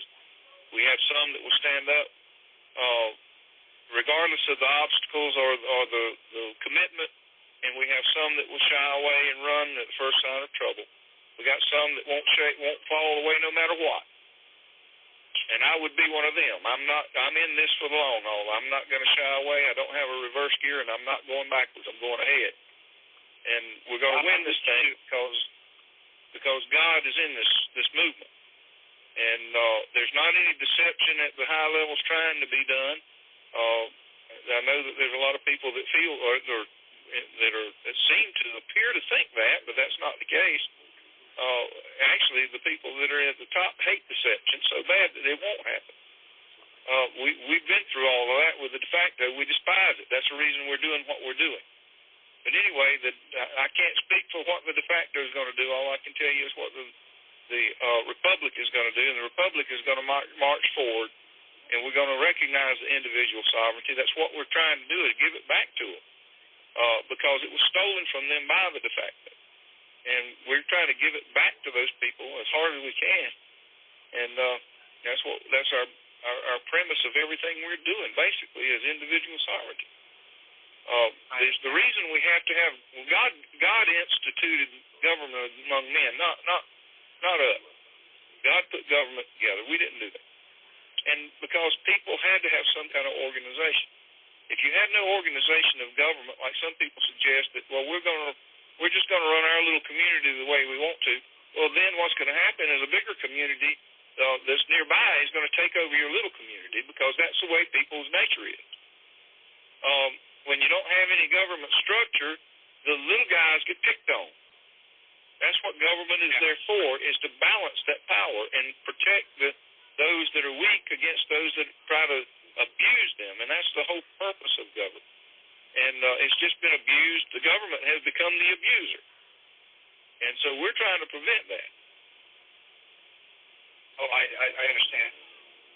Well, just one more quick question. I know you said that what we're looking at establishing is a currency that is backed by gold. Yes. Logical question. Where's the gold? Do we have gold? Is it set aside for us upon a specific completion of tasks? We have a lot of gold in this country. We have a lot of gold outside of the country. It's also going to be backed by not only gold but other assets. You can back a currency by all kind of commodities. Right. Well, we do have gold. Yes. Body off of that list of commodities that can be used for backing. Yes, many commodities. There are many things. You can base it on any kind of mineral in the ground. You can base it on all kinds of different things. You can base it on food. Food is a great commodity, actually, to use. That was done for many, many years during agrarian societies. Used food as a basis. Not uncommon. And it would work actually very well. I think actually in the future you're going to see food become the basis of the currency. I believe you'll see that.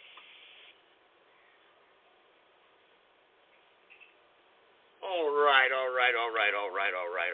Here we go. Okay, let's pause it there for a minute. There's just so much material. I just don't know where to let off or come back in. I mean, I wanted to get more in depth, this was more of the conference where it was open to just the Republic itself. And I wanted to get into I thought I had them pulled up. I wanted to get into the conference calls with the senators, and then they had the military on the phone.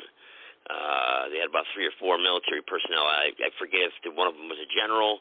I'm not 100% sure. I have to go back and listen to it. I've got them all. I've got so much material here of all these files I had to pull up. So, but and then scrape them over from MP3 to MP4 and whatnot. So, yeah, I've got tons more. I'm sure we're going to go more into this. I've got some good stuff that pretty much goes more into detail about the driver's license thing. That's what I'm really trying to get into here, because the traveling thing is something that we've really been hitting hard and discussing, and there's a lot of comments yesterday about that, and they go into that, the driver's license, the ID cards, the machines that they have. They touched upon the database. That was the window to open that, and I think the next one I've got actually pulled up addresses the driver's license. They have a special travel card, passport, that they printed up, and they issued it to certain people, and supposedly it worked. This is through the testimony of the people that were pulled over. Supposedly, I don't know. I never seen it work. I've heard conflicting stories. I've heard that it does work, that you just hand it to a state trooper and basically go F yourself, you tell him, and then he says, okay, have a good day, sir. Supposedly that's what I've heard. I don't know. I've never used it, and I've never, been, had that run-in. So whether or not it's true or not, I don't know. Now, real quick here, I know back in 2010 they did on the paper, the newspaper, they did have the article where you can get your ID card, your passport. I think it was like $19 or something, and they were sending them out to people. And so I remember that. And then they stopped for some reason. So I don't know why. Let me check the phone boards here. If anybody wants to talk or comment here, 657-383-0616. And those of you that are new that are tuning in, this is the Restore America Plan and the Republic of the United States. This is your lawful de jure government that they're talking about here. That's what the government, that is your lawful de jure government, not your de facto corporate body that doesn't know anything about nothing, doesn't care about you, and certainly does not care about the future of you. That is a fact. Whether you like it or not, whether or not you believe it, I don't know what to tell you on that. I really don't. If you don't believe in your country and you don't believe, I just don't know what to do for you. I just don't know what to say. If you don't believe in America, you don't believe in the foundations of America or what this country was, that we were a republic, one nation under one God, founded as that republic, and what the guidelines are of how we're supposed to live amongst ourselves here. And now I'm being told, my parents are here, Joe. I don't want you. I can't put your YouTube stuff on when they're here because they don't support me, and that's fine. I don't know why they don't support me. I've never done nothing to you or anybody else. What have I done to you? What, they don't like my podcast show? Why? Because I tell the truth? Is that what it is? Or what would they rather have me do? Get up here and start swearing and playing perverted music and dancing, I mean, would that gain their support? Would that be okay then? You're excited?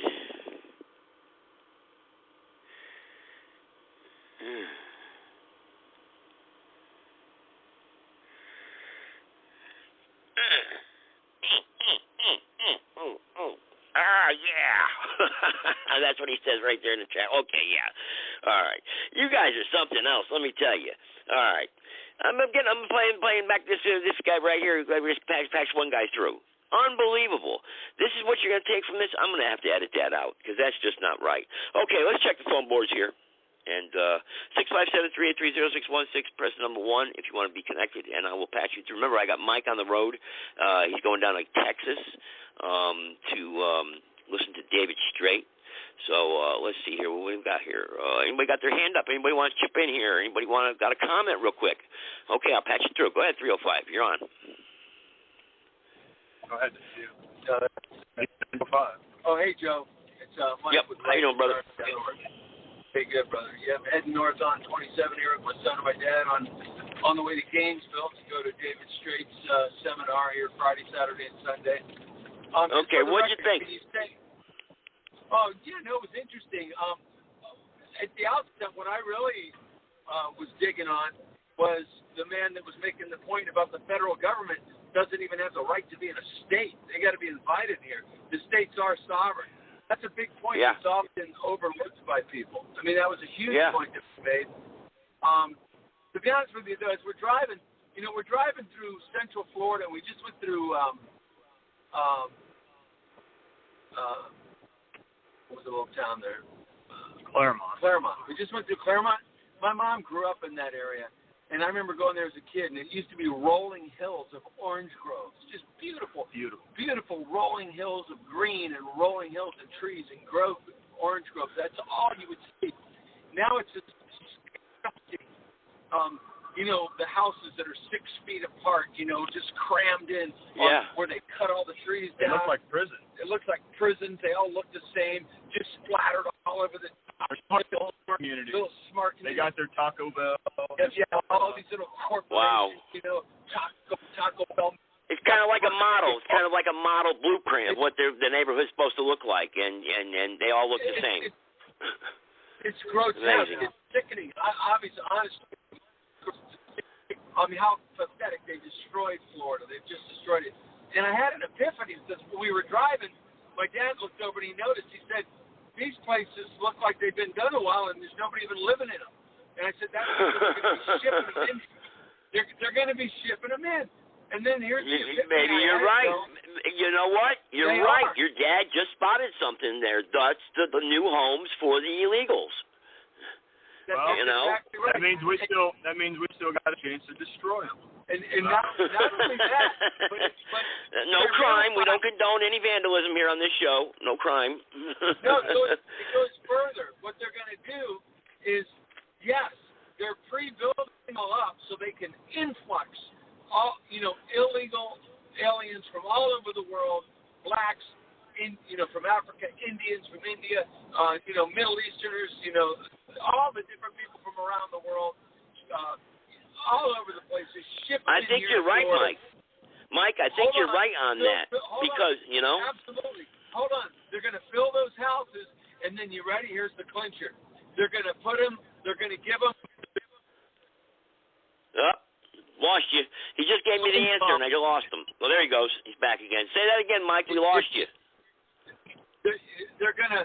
The clincher is they're going to put them in those homes that they've been pre-building, and then they're going to give them their income. They're going to give them their universal income, free money, and then they're going to start their social scoring mechanism. So they're going to be shipping them in, giving them free income on universal income. That's what it's all about. Wow. You're right. You're right. I think it's something like that. Hey, everyone, just pay attention here real quick. Everyone, if you want to call into the show, you've got 18 minutes to do it because we go into the last hour of the show, and you won't be able to call in, okay? So if you're listening via the Internet, 657-383-0616, press 1 if you want to speak. If you just want to listen, don't press anything. Just call in and listen. You're more than welcome to do that. No, nobody's going to know, so it's private. But if you want to talk, press the number 1, and your little thing will go up next to your phone number, and I'll unmute your phone, and you can talk and make your comments, whatever you want to talk about. But this is a show I'm revisiting the Republic of the United States. This is where back in the Restore America plan was big movement in 2008, 2009. I'm talking about this was a very large movement to restore the de jure form of government in this country, and it came very close.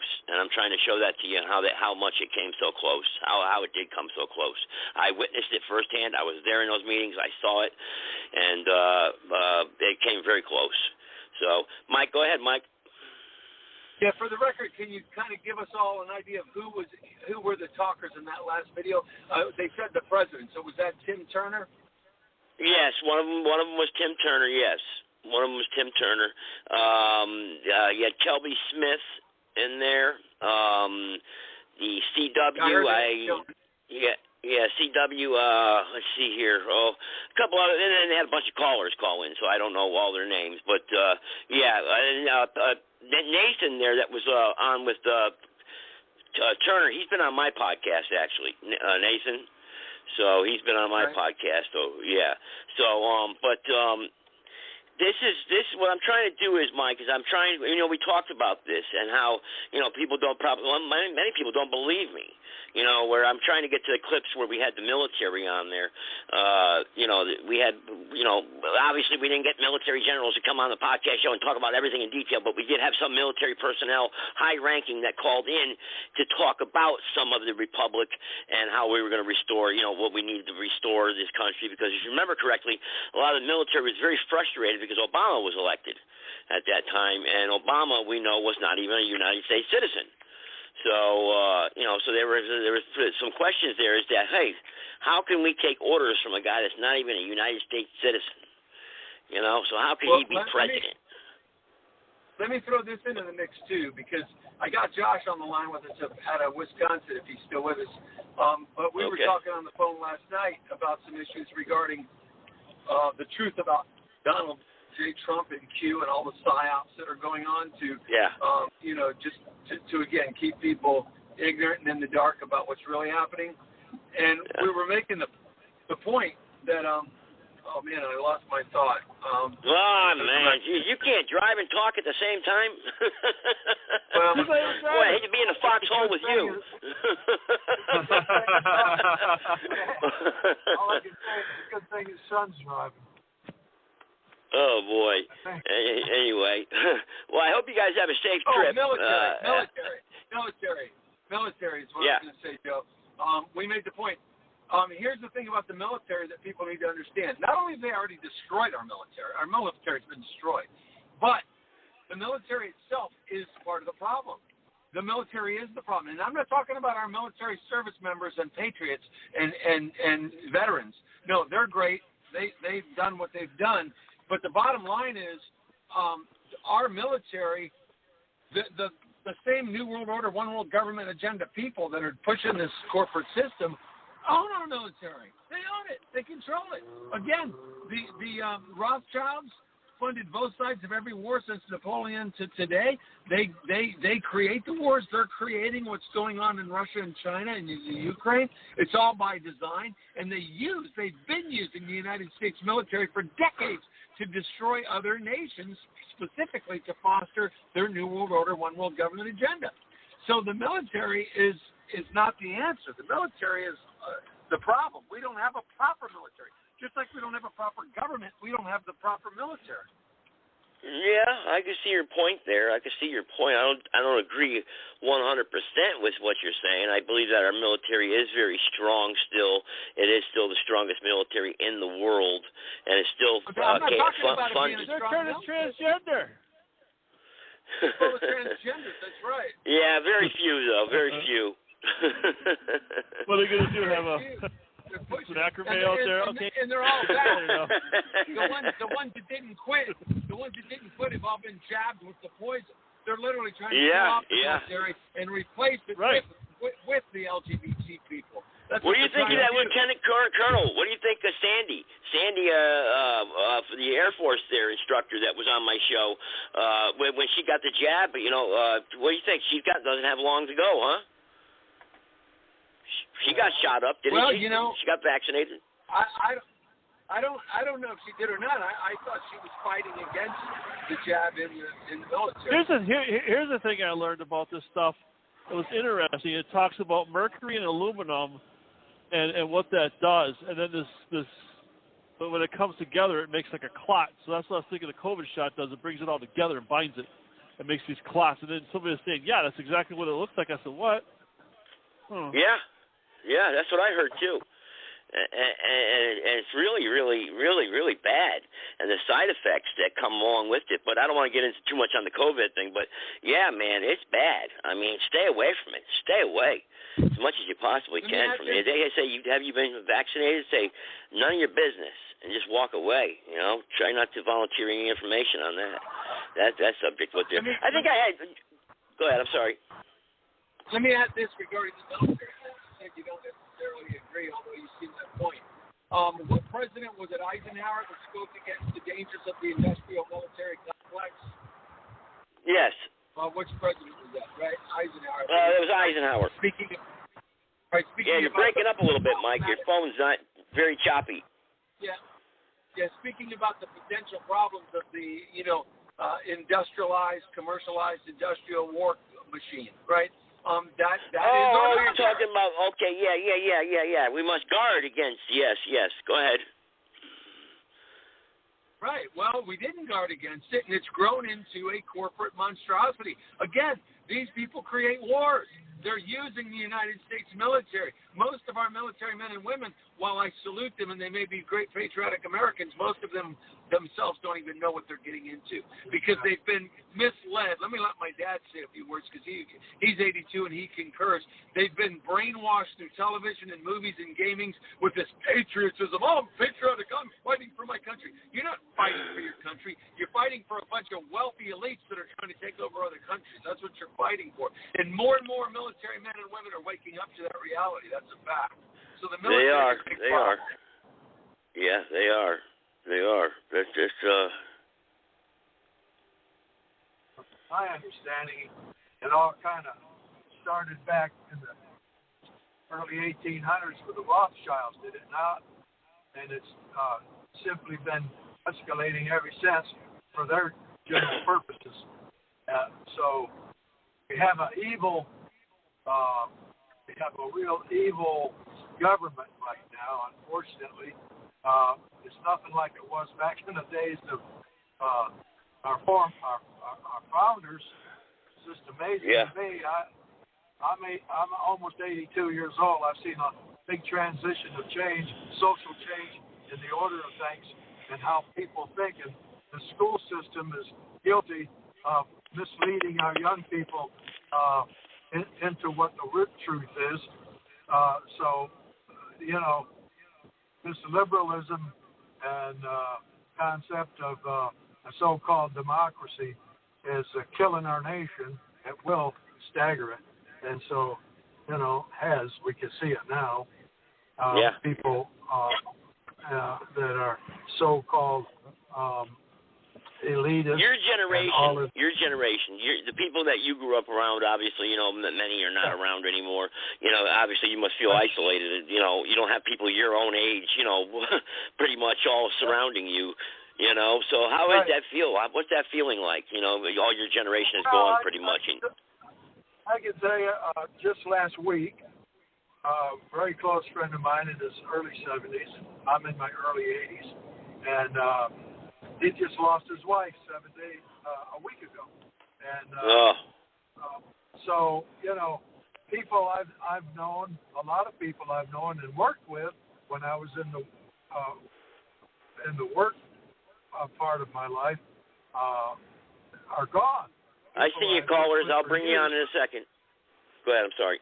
But it's just a sad thing to see good people that had the patriotism of people before World War II, and there was a lot of good people in World War II. I was born at the beginning of World War II, so all my uncles were part of that, and now they're all gone. All my family members are gone. Just about everybody. I've got cousins that I haven't even seen, and I'm hoping to see them at a family reunion in upstate New York in July, at the end of July. But it's might be the last time I'll ever see them. How much longer can I expect? I do try to, You're right. Try to live well, right. don't look at it that way. Don't look at it that way. Don't look at it that way. You could live another 25 years, Well, that'd be nice. Go ahead and take some other calls, Joe. We don't want to let me connect them through because I don't want them to wait too long. 330, go ahead. 330. Well, I'm trying to patch with the greatest, Dave Stanley here on the scene, crisp and clean, big boy. Well, there you go. Your phone, man. Let's see. Talk. Let me see how your phone sounds tonight. Go ahead and go another call if you can hear me, Joe, because it's raining. I'm in a lightning storm. I'm just trying to get my Corvette covered up before I get all right. Let's take a private caller. Go ahead, private caller. Greetings, Brother Warren, host of New Orleans Wake Up, one of the hottest shows on Blog Talk Radio. Well, there he is, the self-promoting guy. All right. Yeah, how you doing there, Brother Warren? How you doing? I'm hanging in there, just enjoying the conversation you guys had, man. Oh, that's good. So what do you think about the Republic? I don't know if we ever talked about that. The Republic of yesteryears, the Republic of 10 years ago, these guys that got together and tried to restructure and restore America the way America was intended to be. Well, I'm always suspicious of those kind of people that have those type of endeavors. Okay. Because you think you're going to revert back to slavery, right? Absolutely. Yeah. Which is understandable, I guess. I mean, I don't fault them on that.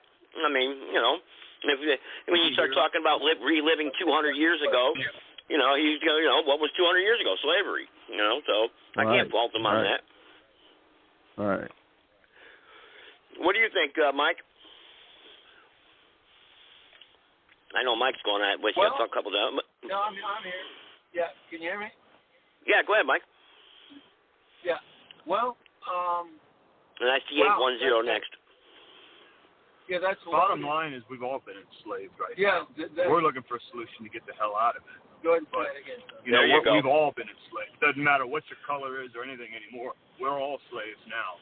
So we're just looking for a solution. That is a fact. That is a fact. We are corporate. We are corporate servitude. We're corporate whores for these people. Because if you think about it, even when you go back to what we call the slaves of old, that's what they were. They were working for corporations, picking the fields, right? It was all about commercialization and profit for the people that owned them, which again wasn't the average Joe white person. They didn't own slaves. A lot of them were slaves themselves at the end of the day.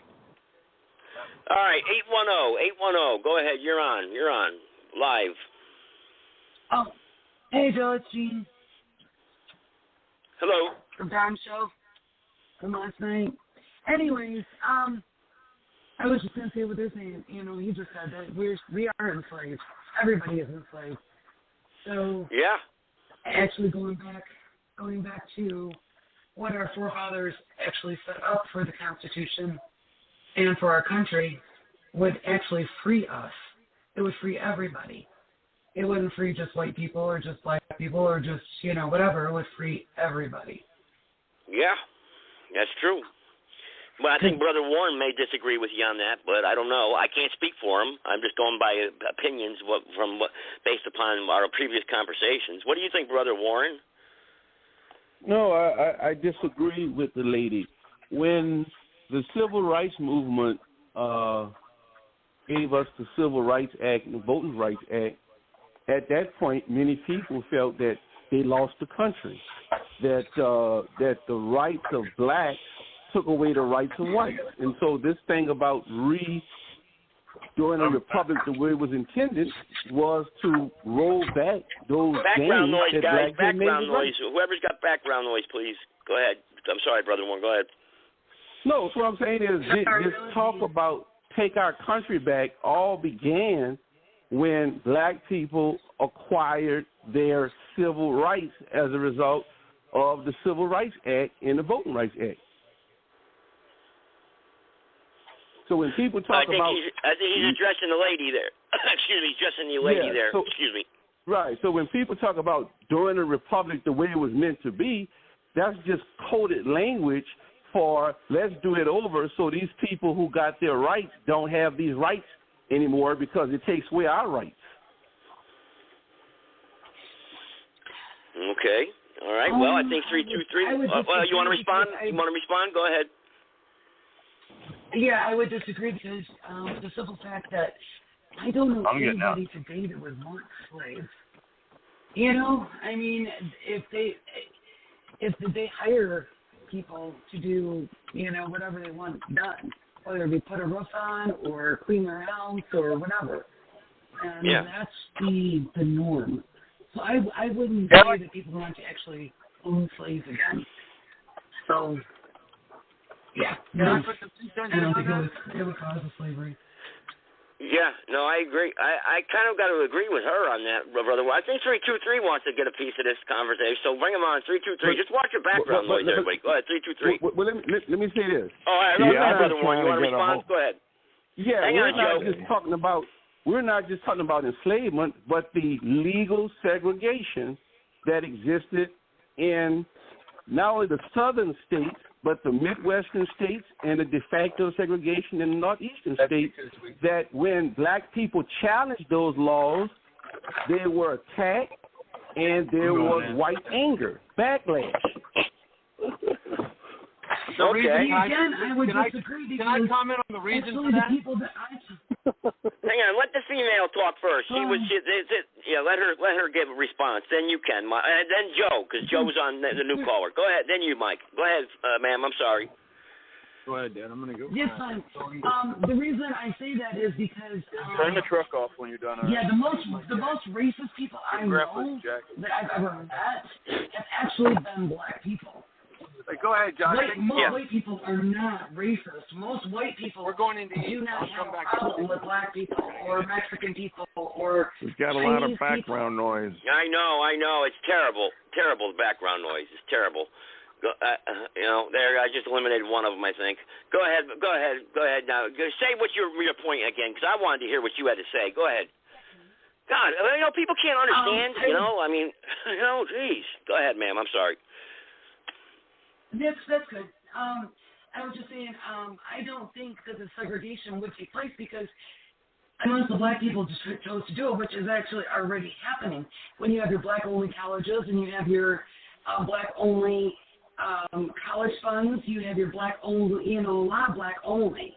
I don't know. I know. I agree with that. I mean, that's, you don't, imagine if it was white-only. Oh, Lord. I haven't found a white-only yet.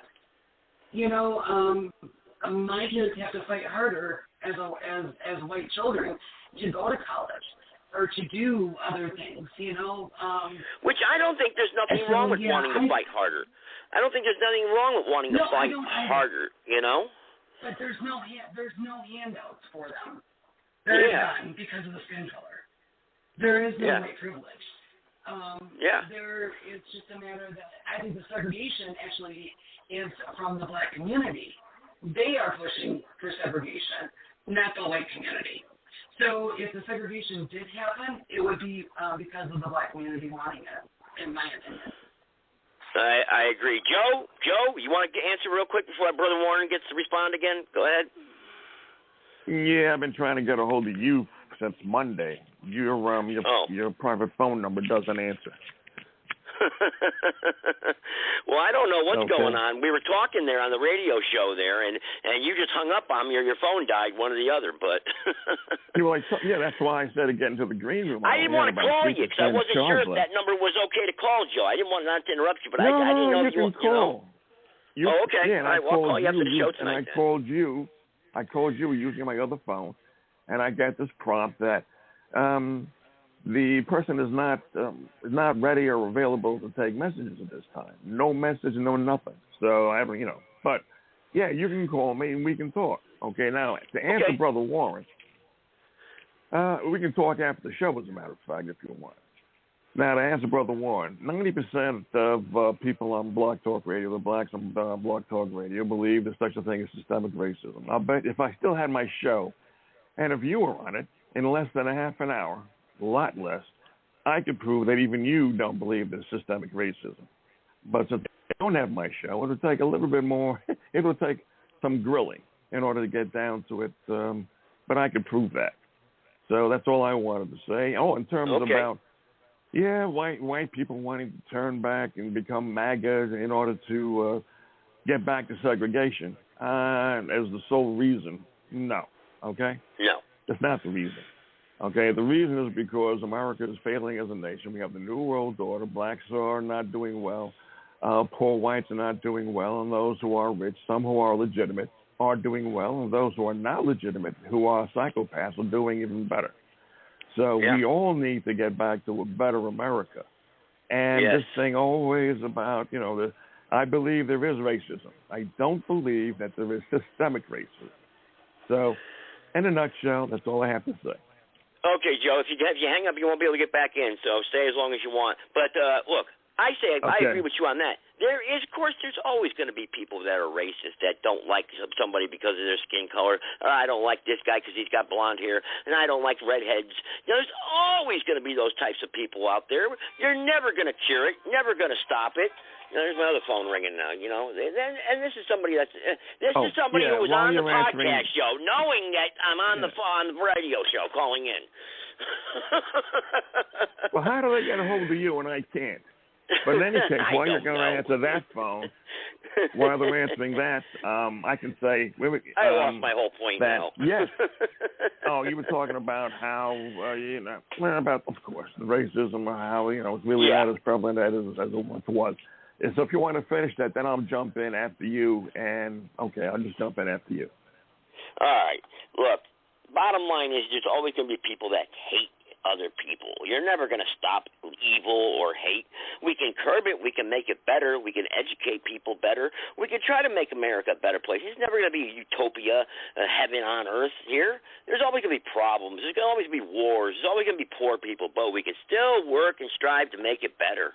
There's not a problem. If we just put our own egotistical nonsense off to the side for a little while and open our eyes and maybe listen, then guess what? The world could be a better place. We can be. It can be. Go ahead, Joe. Okay. Now, again, I believe that there is racism. I believe there's street-level racism that whites, look down on blacks in general. And blacks probably look down on Puerto Ricans or people from south of the border or Chinese in general, and Chinese look down upon everybody in general. What happened to blacks from slavery through Jim Crow is the most egregious thing that has ever happened in America outside of the destruction of the Indian nations, then also the Civil War, okay? 3 huge atrocities have happened in America outside of World War II, which we didn't happen on our soil except for Pearl Harbor. And that was the destruction of the Indians, slavery, okay? So, I admit that. But the kind of slavery, the kind of racism that existed back in the 1800s do not exist to the same degree as they did back then. And I defy anybody to give me statistics that say differently. Is the court system somewhat rigged, to put blacks in jail when whites commit the same crime at an even greater level? I would have to say yes. But in housing and in the job market and acceptance and by whites, I don't think so. I think blacks have had a huge opportunity today for the last, ever since, let's say the last 50, 60 years than ever before. And always the ones who are always complaining about racism never have a pot to piss at. If you talk to blacks who have made it, they say they work 10, 12 hours a day, and you have to do that. But always the ones who are undereducated, uneducated, don't have a pot, are always talking about how Whitey's keeping me down. I don't believe it. And I yield. Okay. All right. Brother Warren, you've been quiet there. You got the floor. Well, I always listen, and as people listen, I like as they get themselves caught into a hole. Now, whenever these conversations come up, one of the things I notice is a ability to revise history, that is, to escape historical events. Now, the young lady talked about, she's referring to what are called HBCUs, historically black colleges and universities. The reason why you had historically black colleges and universities, because for such a long time, blacks were not allowed to go into white people's universities, number one.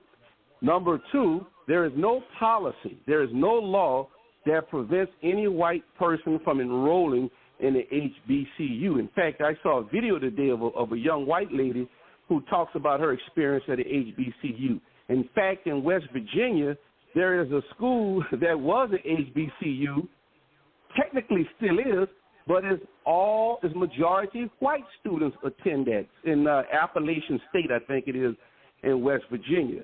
So just mentioning that decontextualized from history shows that when people have these discussions, they can be very dishonest. Legal segregation, laws that prevented blacks from moving into neighborhoods where white live, from attending schools where white kids go, from even hospitals. I was born in a hospital in New Orleans that traditionally was a black hospital. And black people had to have those things because the law said was for segregation. We had separate cemeteries, everything. Black people did not make those rules and laws. Black people fought to have those policies and rules changed, and when they fought, the height of that fight was called the Civil Rights Movement. The white people resisted angrily the desegregation of schools. The white mothers, the white parents spat on the black kids. In Boston, they tried to turn the bus over, threw rocks, all types. Again, the white parents who refused to participate in that type of hate, they were intimidated and run out of the communities. So this is very well documented. My early years of my life, I lived through that in New Orleans, so I know about that. So to have a discussion and just dismiss all of that, and then as a white person, you all of a sudden become a victim of black races and all that, that's totally laughable. Until Jeannie comes back on the line to defend herself. Okay, go ahead. Here. I was just going to say, I guess you are, the way I see it is that you are saying that white people, or people, whatever, have not changed since the civil rights movement, and that we still have those same views. And then Bingo. Yeah, I've noticed that. Yeah, that's the attitude that he's giving. Yep. You're comparing apples to oranges, in my opinion. And during the civil rights movement, yes, I agree that all those actions by those people, being disrespectful and mean and cruel, etc., to the black people, that was wrong. It was just plain wrong.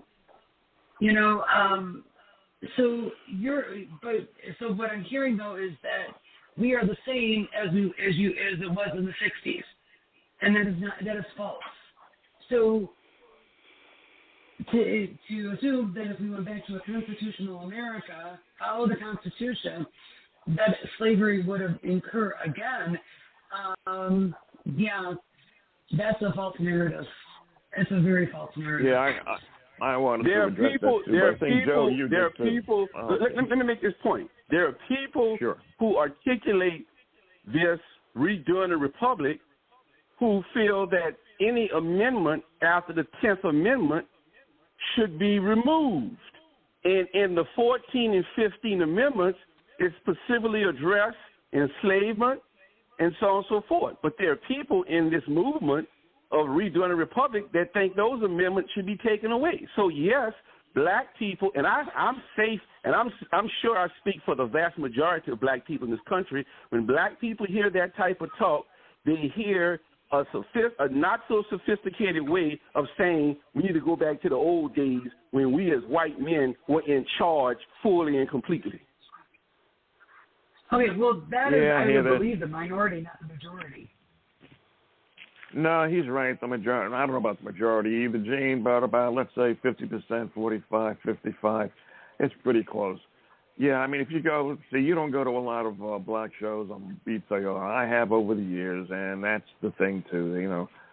A whole bunch of black people, again, are comparing today's times with last year's, with the yesteryear. Now, I've already covered that in my little soliloquy, which only took about a minute, okay? The thing is that today, all right, you, Brother Warren, can you, I don't want to take away the thunder from Joe, but I would like to grill you about systemic racism. Yeah, well, let me share with you with that. Let me share with you what that means, systemic racism. What it means is when you look at systems and structures. Yeah. Hang on. Hang on.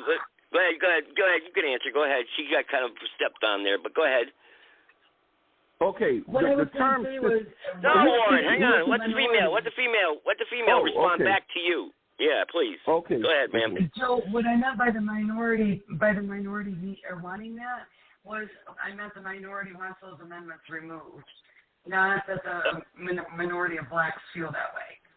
Okay. Gotcha. All right, she wanted to clear her point, make sure that everybody understood that, which is fair, as I understand that. Go ahead now, Warren. And Dave or anybody else wants to jump in, let me know. Okay. The term systemic racism refers to various systems that make up American life. So let's look at certain systems.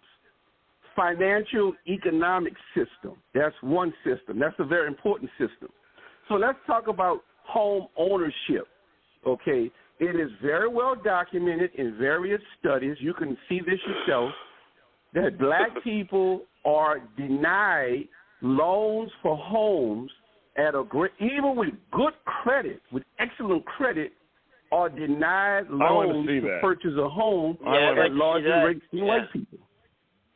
Okay, Warren, number two. Excuse me for interrupting. I would want to see that because you're the one making the claim. So if you're the one making the claim, you're the one that has to prove it. So you have to provide the documentation. No. You're free, but you see, you're free to disprove me by seeking facts that counter what I'm saying. You also have the power in your hand as well. Okay. Yes, now let me go to another point. But you're the one making the claim. Let me finish. But you're the one that the burden is on you. Let me finish. Let me finish. Economic and finance system. It's more than just credit goes into qualifying for purchasing a home. Can I finish my discussion on finance and economic system? Okay. Yes, go ahead. Number two, appraisal of homes and property. There many reports, even recently, that if a black person has a home, same model, same floor plan, as a white, in the same neighborhood, when they come to that house and see it's a black family, the appraisal of that house is lower than the appraisal of the White House. You've had mixed race couples where the appraiser would come in and see a white guy with a black wife. They would appraise that property low. If they came in, it was just a white person, that same property would be appraised higher. Okay, so what we mean by systemic racism is that you still have attitudes built into these structures where the quality of black people's life are valued lower. That's in housing, that's in finance, that's in health, even in health care. There are studies that show that doctors, white doctors, have attitudes such as pain, that black patients could withstand pain more than a white patient, and therefore they don't give them painkillers and anesthesia. There are all type of things out there. They look at this stuff. Okay, let me know when I can jump in, Joe. Yeah, go ahead, Joe. Let me ask you a question. Why then, if I take a test to be a firefighter paramedic and I score higher than everybody in the class and is taking the test, do I get put back in the top 6? Exactly. But you're going to say that that's white racism because if I got the job, I'm not qualified more for it. If I study and I pass that test, shouldn't that be? Every one of you on this phone know that many of your white buddies got jobs and don't know a damn thing. You all know that. All right, Joe. It's Joe's turn now. Go ahead, Joe. And I know a lot more black guys that got jobs that don't know a damn thing. I guess everybody's name is Joe now. Joe's turn. Go ahead. Yeah, everybody's name is Joe. Huh? Yeah. Okay. The thing is that'll probably take me about a good 10 to 15 minutes to do it. I'm not going to take up everybody else's time, especially since you're in overtime, Joe. They'll be trying to kill you. Yeah, I know. So, Brother Warren, when's your next show? I can go on your show and do it. Wait, what? Go ahead, Warren. Wait, I didn't hear that. There was some noise. Yeah, when is your next show? I'd like to go on your show and be able to have the question and the interrogatory fashion that I like to do. It's called grilling, so that you and I can actually get down to a half an hour discussion. We could arrange a date. We could arrange a day and time for that. That's no problem. Yeah, okay. But I mean, it has to be done a certain way, because otherwise it's going to go all over the place. It's going to become tangential. It's going to become useless. You could set the term. You could set the terms how you want it to go, man. I'm not insecure. Notice I come into y'all forum by myself. Okay. But who is he debating now? Joe, who's he going to be taking on? I'll be debating him. I'll be debating Warren. It's not even a debate. Oh, who's the moderator? It's an answer type of format. Yeah, you know. And then who's the moderator, Lori? Warren, I ask you a question, but if you take longer than 30 seconds to answer, I interrupt and then go on from there. Can you agree to those terms? I don't see what would be the need for those terms. Well, the need is because if I ask you a question and you start doing the Fauci tap dance, you can take 5 minutes to answer something in which it only takes 30 seconds to answer. So you don't want to agree to those terms? All answers to questions, you can't give just a terse response. You have to have a context, a proper context to give understanding. Well, I understand, and I can go there, but I'm not going to do it. Look, I'm not going to do it that way. It's kind of like this. You're in a math class, and the teacher wants you to show your work. How did you get to this solution? Show your work. We must, in discussing these issues, we must show our work. Yeah, but while people are showing their work, I'm getting 2 other grandchildren being born within the same century. I want to make sure that people are limited to their answers, which are that's a little bit of exaggeration. Well, it is an exaggeration, but it's not far off the beaten path. People do the Fauci tap dance all the time. People with confirmation biases do not want to answer poignant questions because they know that they're up against the wall and what they believe in. Look, and what they I'm believe not going to in let you is nonsense. I'm not going to let you drill me Like your boy, Then what's that senator out of Texas? How do you drill the FBI in? What's that senator out of Texas with the Spanish last name? Talking about Cruz? Yeah. I'm not gonna let you treat me. I'm not gonna let you be Ted Cruz and let me be an FBI agent. Well, that's the way it should be. At a Senate hearing. Okay. That's the way it should be. To get down to the nitty-gritty. And I don't want you to be Fauci. Okay. So I'm finished. I mean, look, you don't want to do it.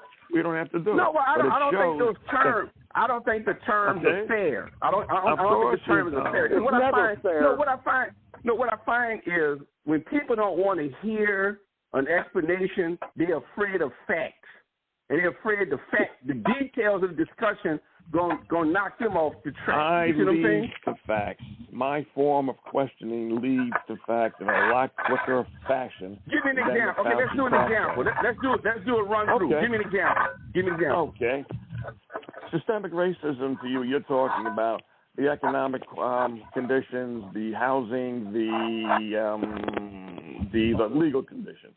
Okay, now I'm going to give you an example. Okay, let's say 10 white people apply for a job. 10 black people apply for the same job. Now, if 8 out of 10 of the white people get accepted, how many people have to be accepted by the black people who go for the same job? Okay? How many people have to be accepted for there not to be systemic racism? Well, you see, the assumption you're making is that all the white guys are qualified and all the black guys not qualified. See, that's a all right. That's it for that. I mean, you guys can't even agree on the rules. So, right there. Right. Forget it then. Yeah, it's not going to happen. It's not going to happen. All right, closing thoughts. You're already coming. See, the baggage you bring in is that all the white guys are qualified. None of the black guys are qualified. So therefore, any black guy that get a job is taken from a white guy. You're the one giving the answer. All right. You're the one. I don't want to turn this into a racist show. Where we're talking about race.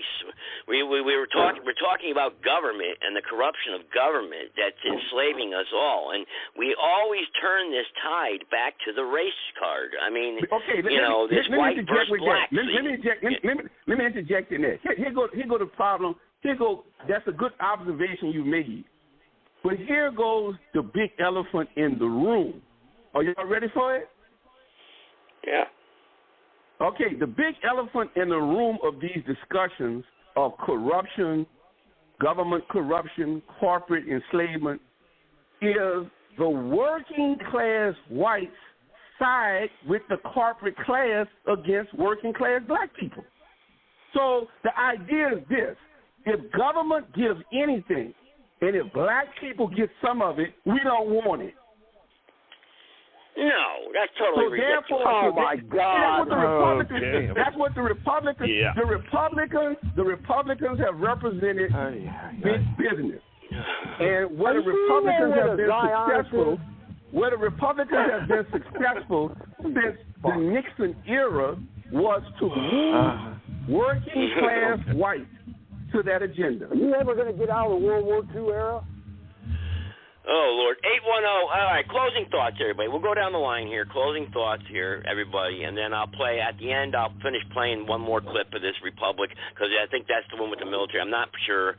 It's only like 5 minutes long, but I'll wrap it up with that. And then the next show, we'll revisit this subject again, where I can get more of a base on the sovereign citizen movement and try to, because I really want to pick this apart, this sovereign citizen movement. I want to know the facts.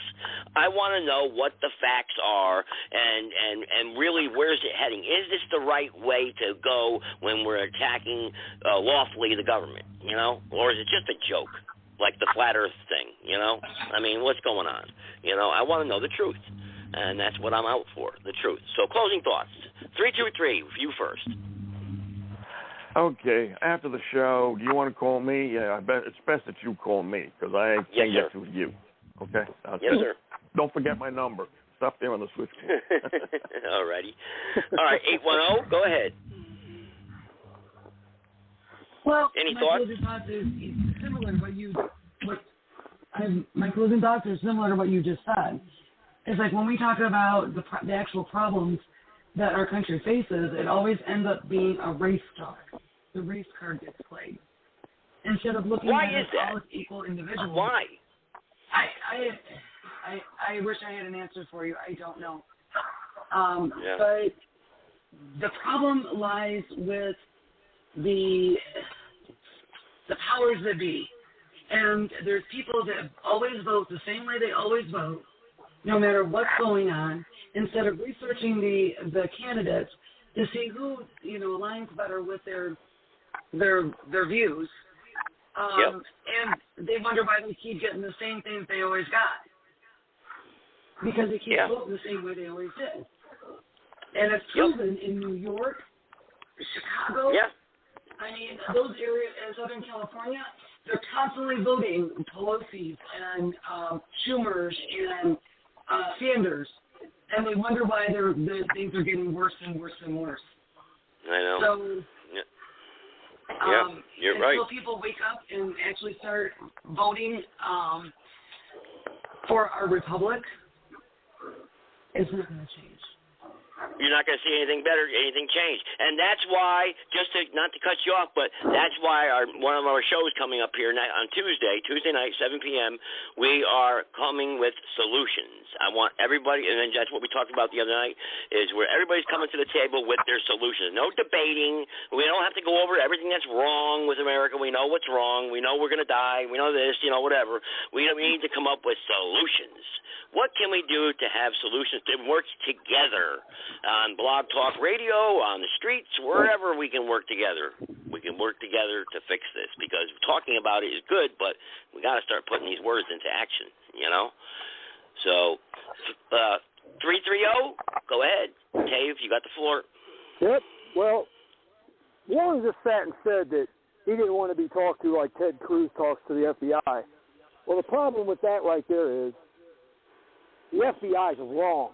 The FBI is behind probably 90% of the problem that's going on in this country, where you have a group of people that, one, may not understand who they are, being Zionists, and the belief in Judaism with the pedophilia and everything else going on, that these people have to be addressed, because what they've done is they've turned this into a race war, because that's what they've done since the inception of time with everywhere they've been. And for us to sit and say systemic racism this and this and that, well, if a black guy doesn't get the job or the white guy gets the job, what's wrong with being in a room? Nobody knowing who's who. You take the test, the most qualified person gets the job. There's no color, no race, creed, gender, anything involved. That's how it should be. Because I'll tell you what, I'm a white guy, and I got screwed out of that paramedic firefighter exam and scored number one in the entire 1200 class, but had to take a back seat because there was minority status in front of me, military status that I couldn't have. But I didn't have a problem with anybody that tested higher than me taking that job, because that means they knew what they were doing. Okay, I know. You're against affirmative action. It happened to you, No, that's not against affirmative action. I'm just against, I don't want to get in an airplane and have a guy fly that don't know how to fly just because he's black. I know. Be reasonable. I mean, and it's not, this whole thing is not about black and white. We've got to understand this. It's about right and wrong, and it's about today. Not 50 years ago. We understand the past. We can't relive the past. It's done. But you have to learn from it. You can't go through or forward in the future if you don't know your past. And why everybody on the left wants to erase it is beyond me, because it seems like that's exactly what they're trying to do to project their theory, and I yield. Yep.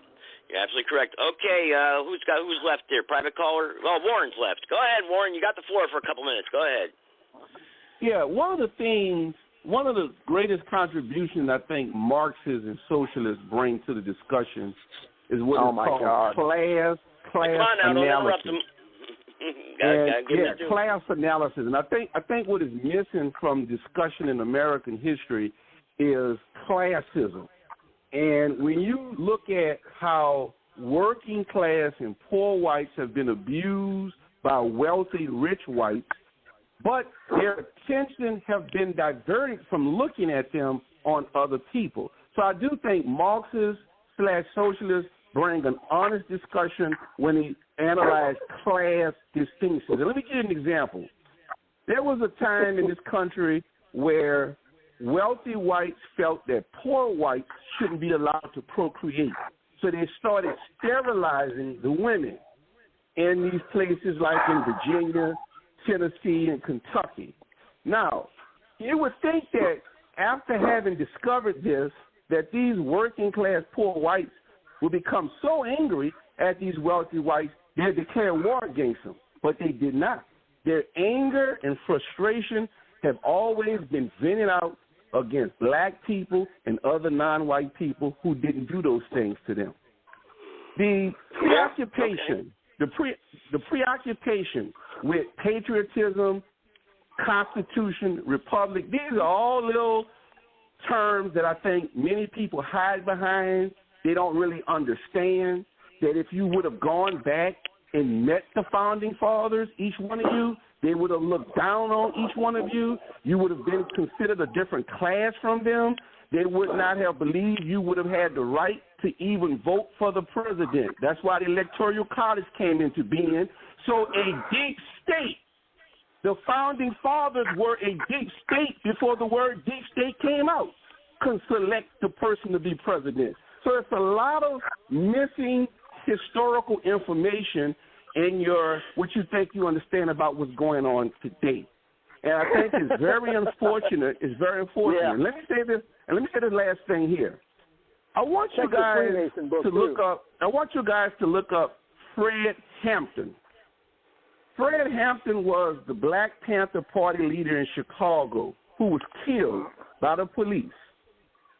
There are videos. There are videos showing Fred Hampton. Huh? Yeah. I wonder why. There are videos of Fred Hampton sitting down with poor whites in Chicago. Y'all need to see this. Y'all really need to see this. Yeah, kind of like how the Black Panthers. Hang on, all right, let me cut you off right there. Kind of like the Black Panthers, how they treated me the other night when they invited me on their podcast show, and they started insulting me. Hang on, let me make this point. Those are not the original. Those are not the original Black Panthers. And I came back and I said, you know what? You're acting like a boy, a little boy. We're not the original founding white fathers. Racist, neo-Nazi, you know? Right, we're not the original founding fathers and all the shit that you keep talking about that we're just like. If you're going to say that they're not like that about the old Black Panthers, we're not like the old white founding fathers. Okay. Yeah, Warren, that's a double standard you just did right there. Wait, repeat that because I couldn't hear. There's some noise. Repeat that again. Probably, Joe, the show you went on was the new Black Panther Party. The people who have lived from the original Black Panther Party, they don't recognize the new Black Panther Party as being. Those are not the original. Yeah, those are not the original. And that's a white problem. That's a white person's fault. Hang on, don't talk over everybody else. Come on. Go ahead, Warren. Go ahead, Warren. Go ahead.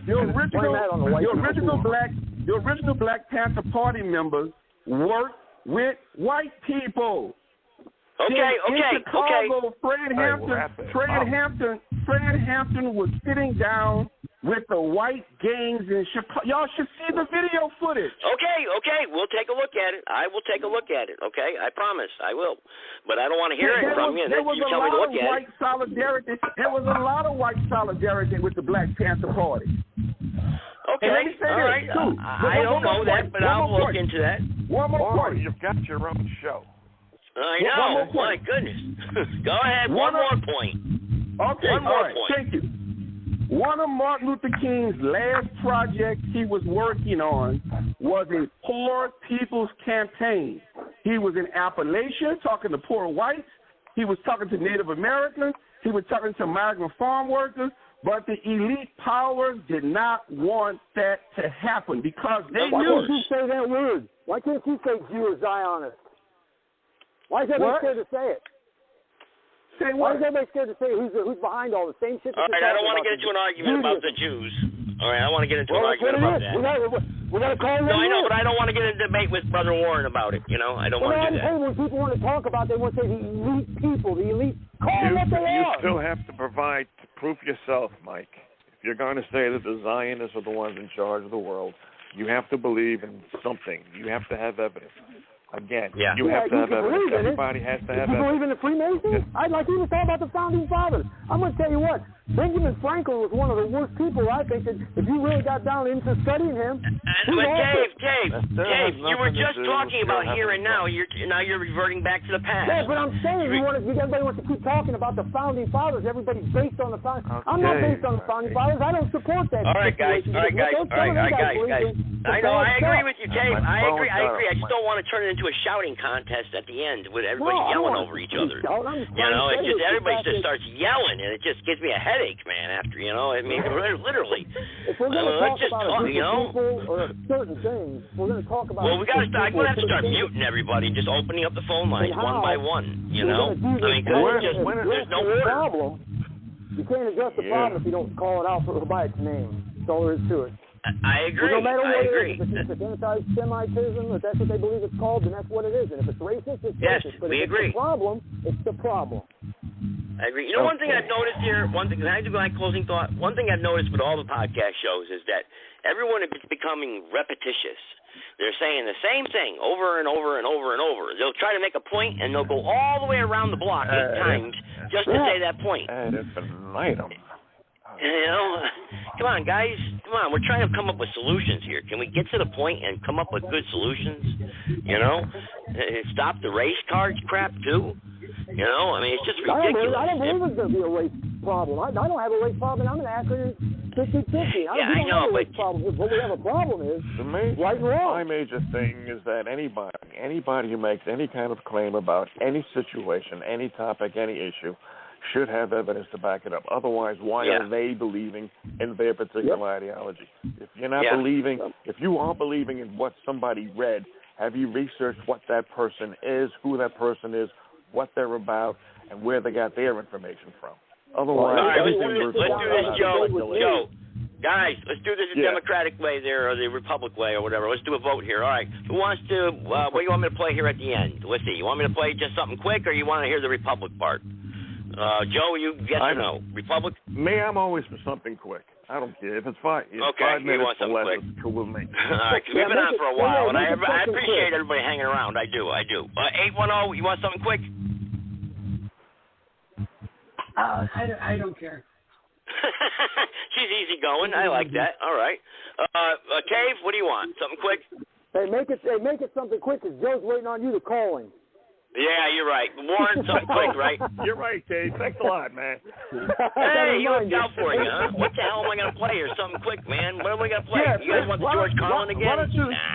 Why don't you play Say That Funky Music, White Boy? I got something. Here you go. Listen to this. This guy's pretty wise. Come on, listen to this. I think at one time or another we've all questioned as to whether all that we see and are experiencing in our world has some sort of a rational plan behind it, because we understand now that both the Republican and the Democratic Party in our country are basically run by the same people.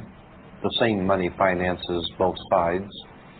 We now know, of course, through the work of many historians who have spent their life working on research to show us that both sides of world conflicts have always been financed by the same people. And as I've said before, there seems to be a method to the madness going on in the world. We know, of course, that we cannot depend on our leaders. Our leaders are misleaders. There is a science that they're following. They have their own agenda, and it doesn't include you. What your government pays for, it gets. If you are paid to do something for the government, they will extract from you exactly what they have paid for. When we understand that, then we look at universities and schools, government-financed institutions of education, and see the kind of students and the kind of education that's being turned out by these government-financed schools. Logic will tell you that if what is being turned out in those schools was not in accord with what the state and the federal government wanted, then it would change it.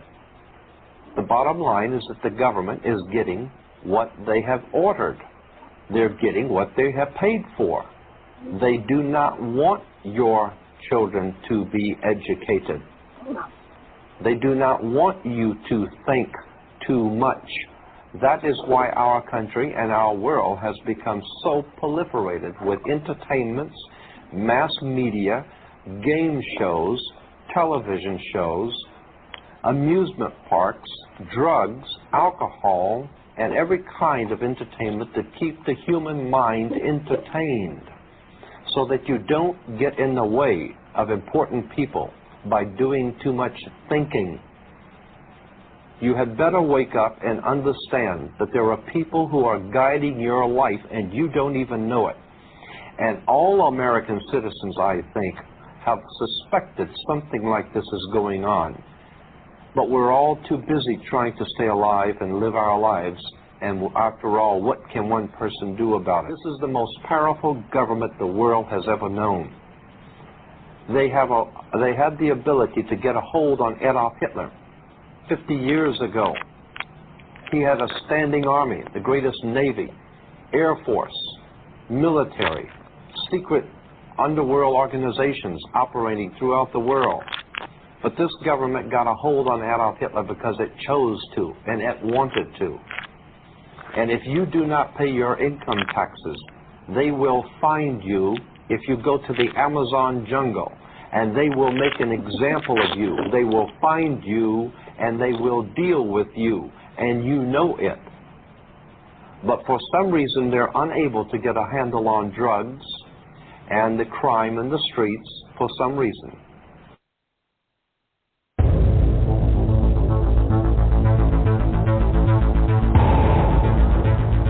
In the councils of government, we must guard against the acquisition of unwarranted influence, whether sought or unsought, by the military-industrial complex. In Dallas, Texas, 3 shots were fired at President Kennedy's motorcade in downtown Dallas. The first reports say that President Kennedy has been seriously wounded by this shooting. It is a big idea, a new world order. It was almost as if it were a planned implosion. It just pancaked. Either you are with us or you are with the terrorists.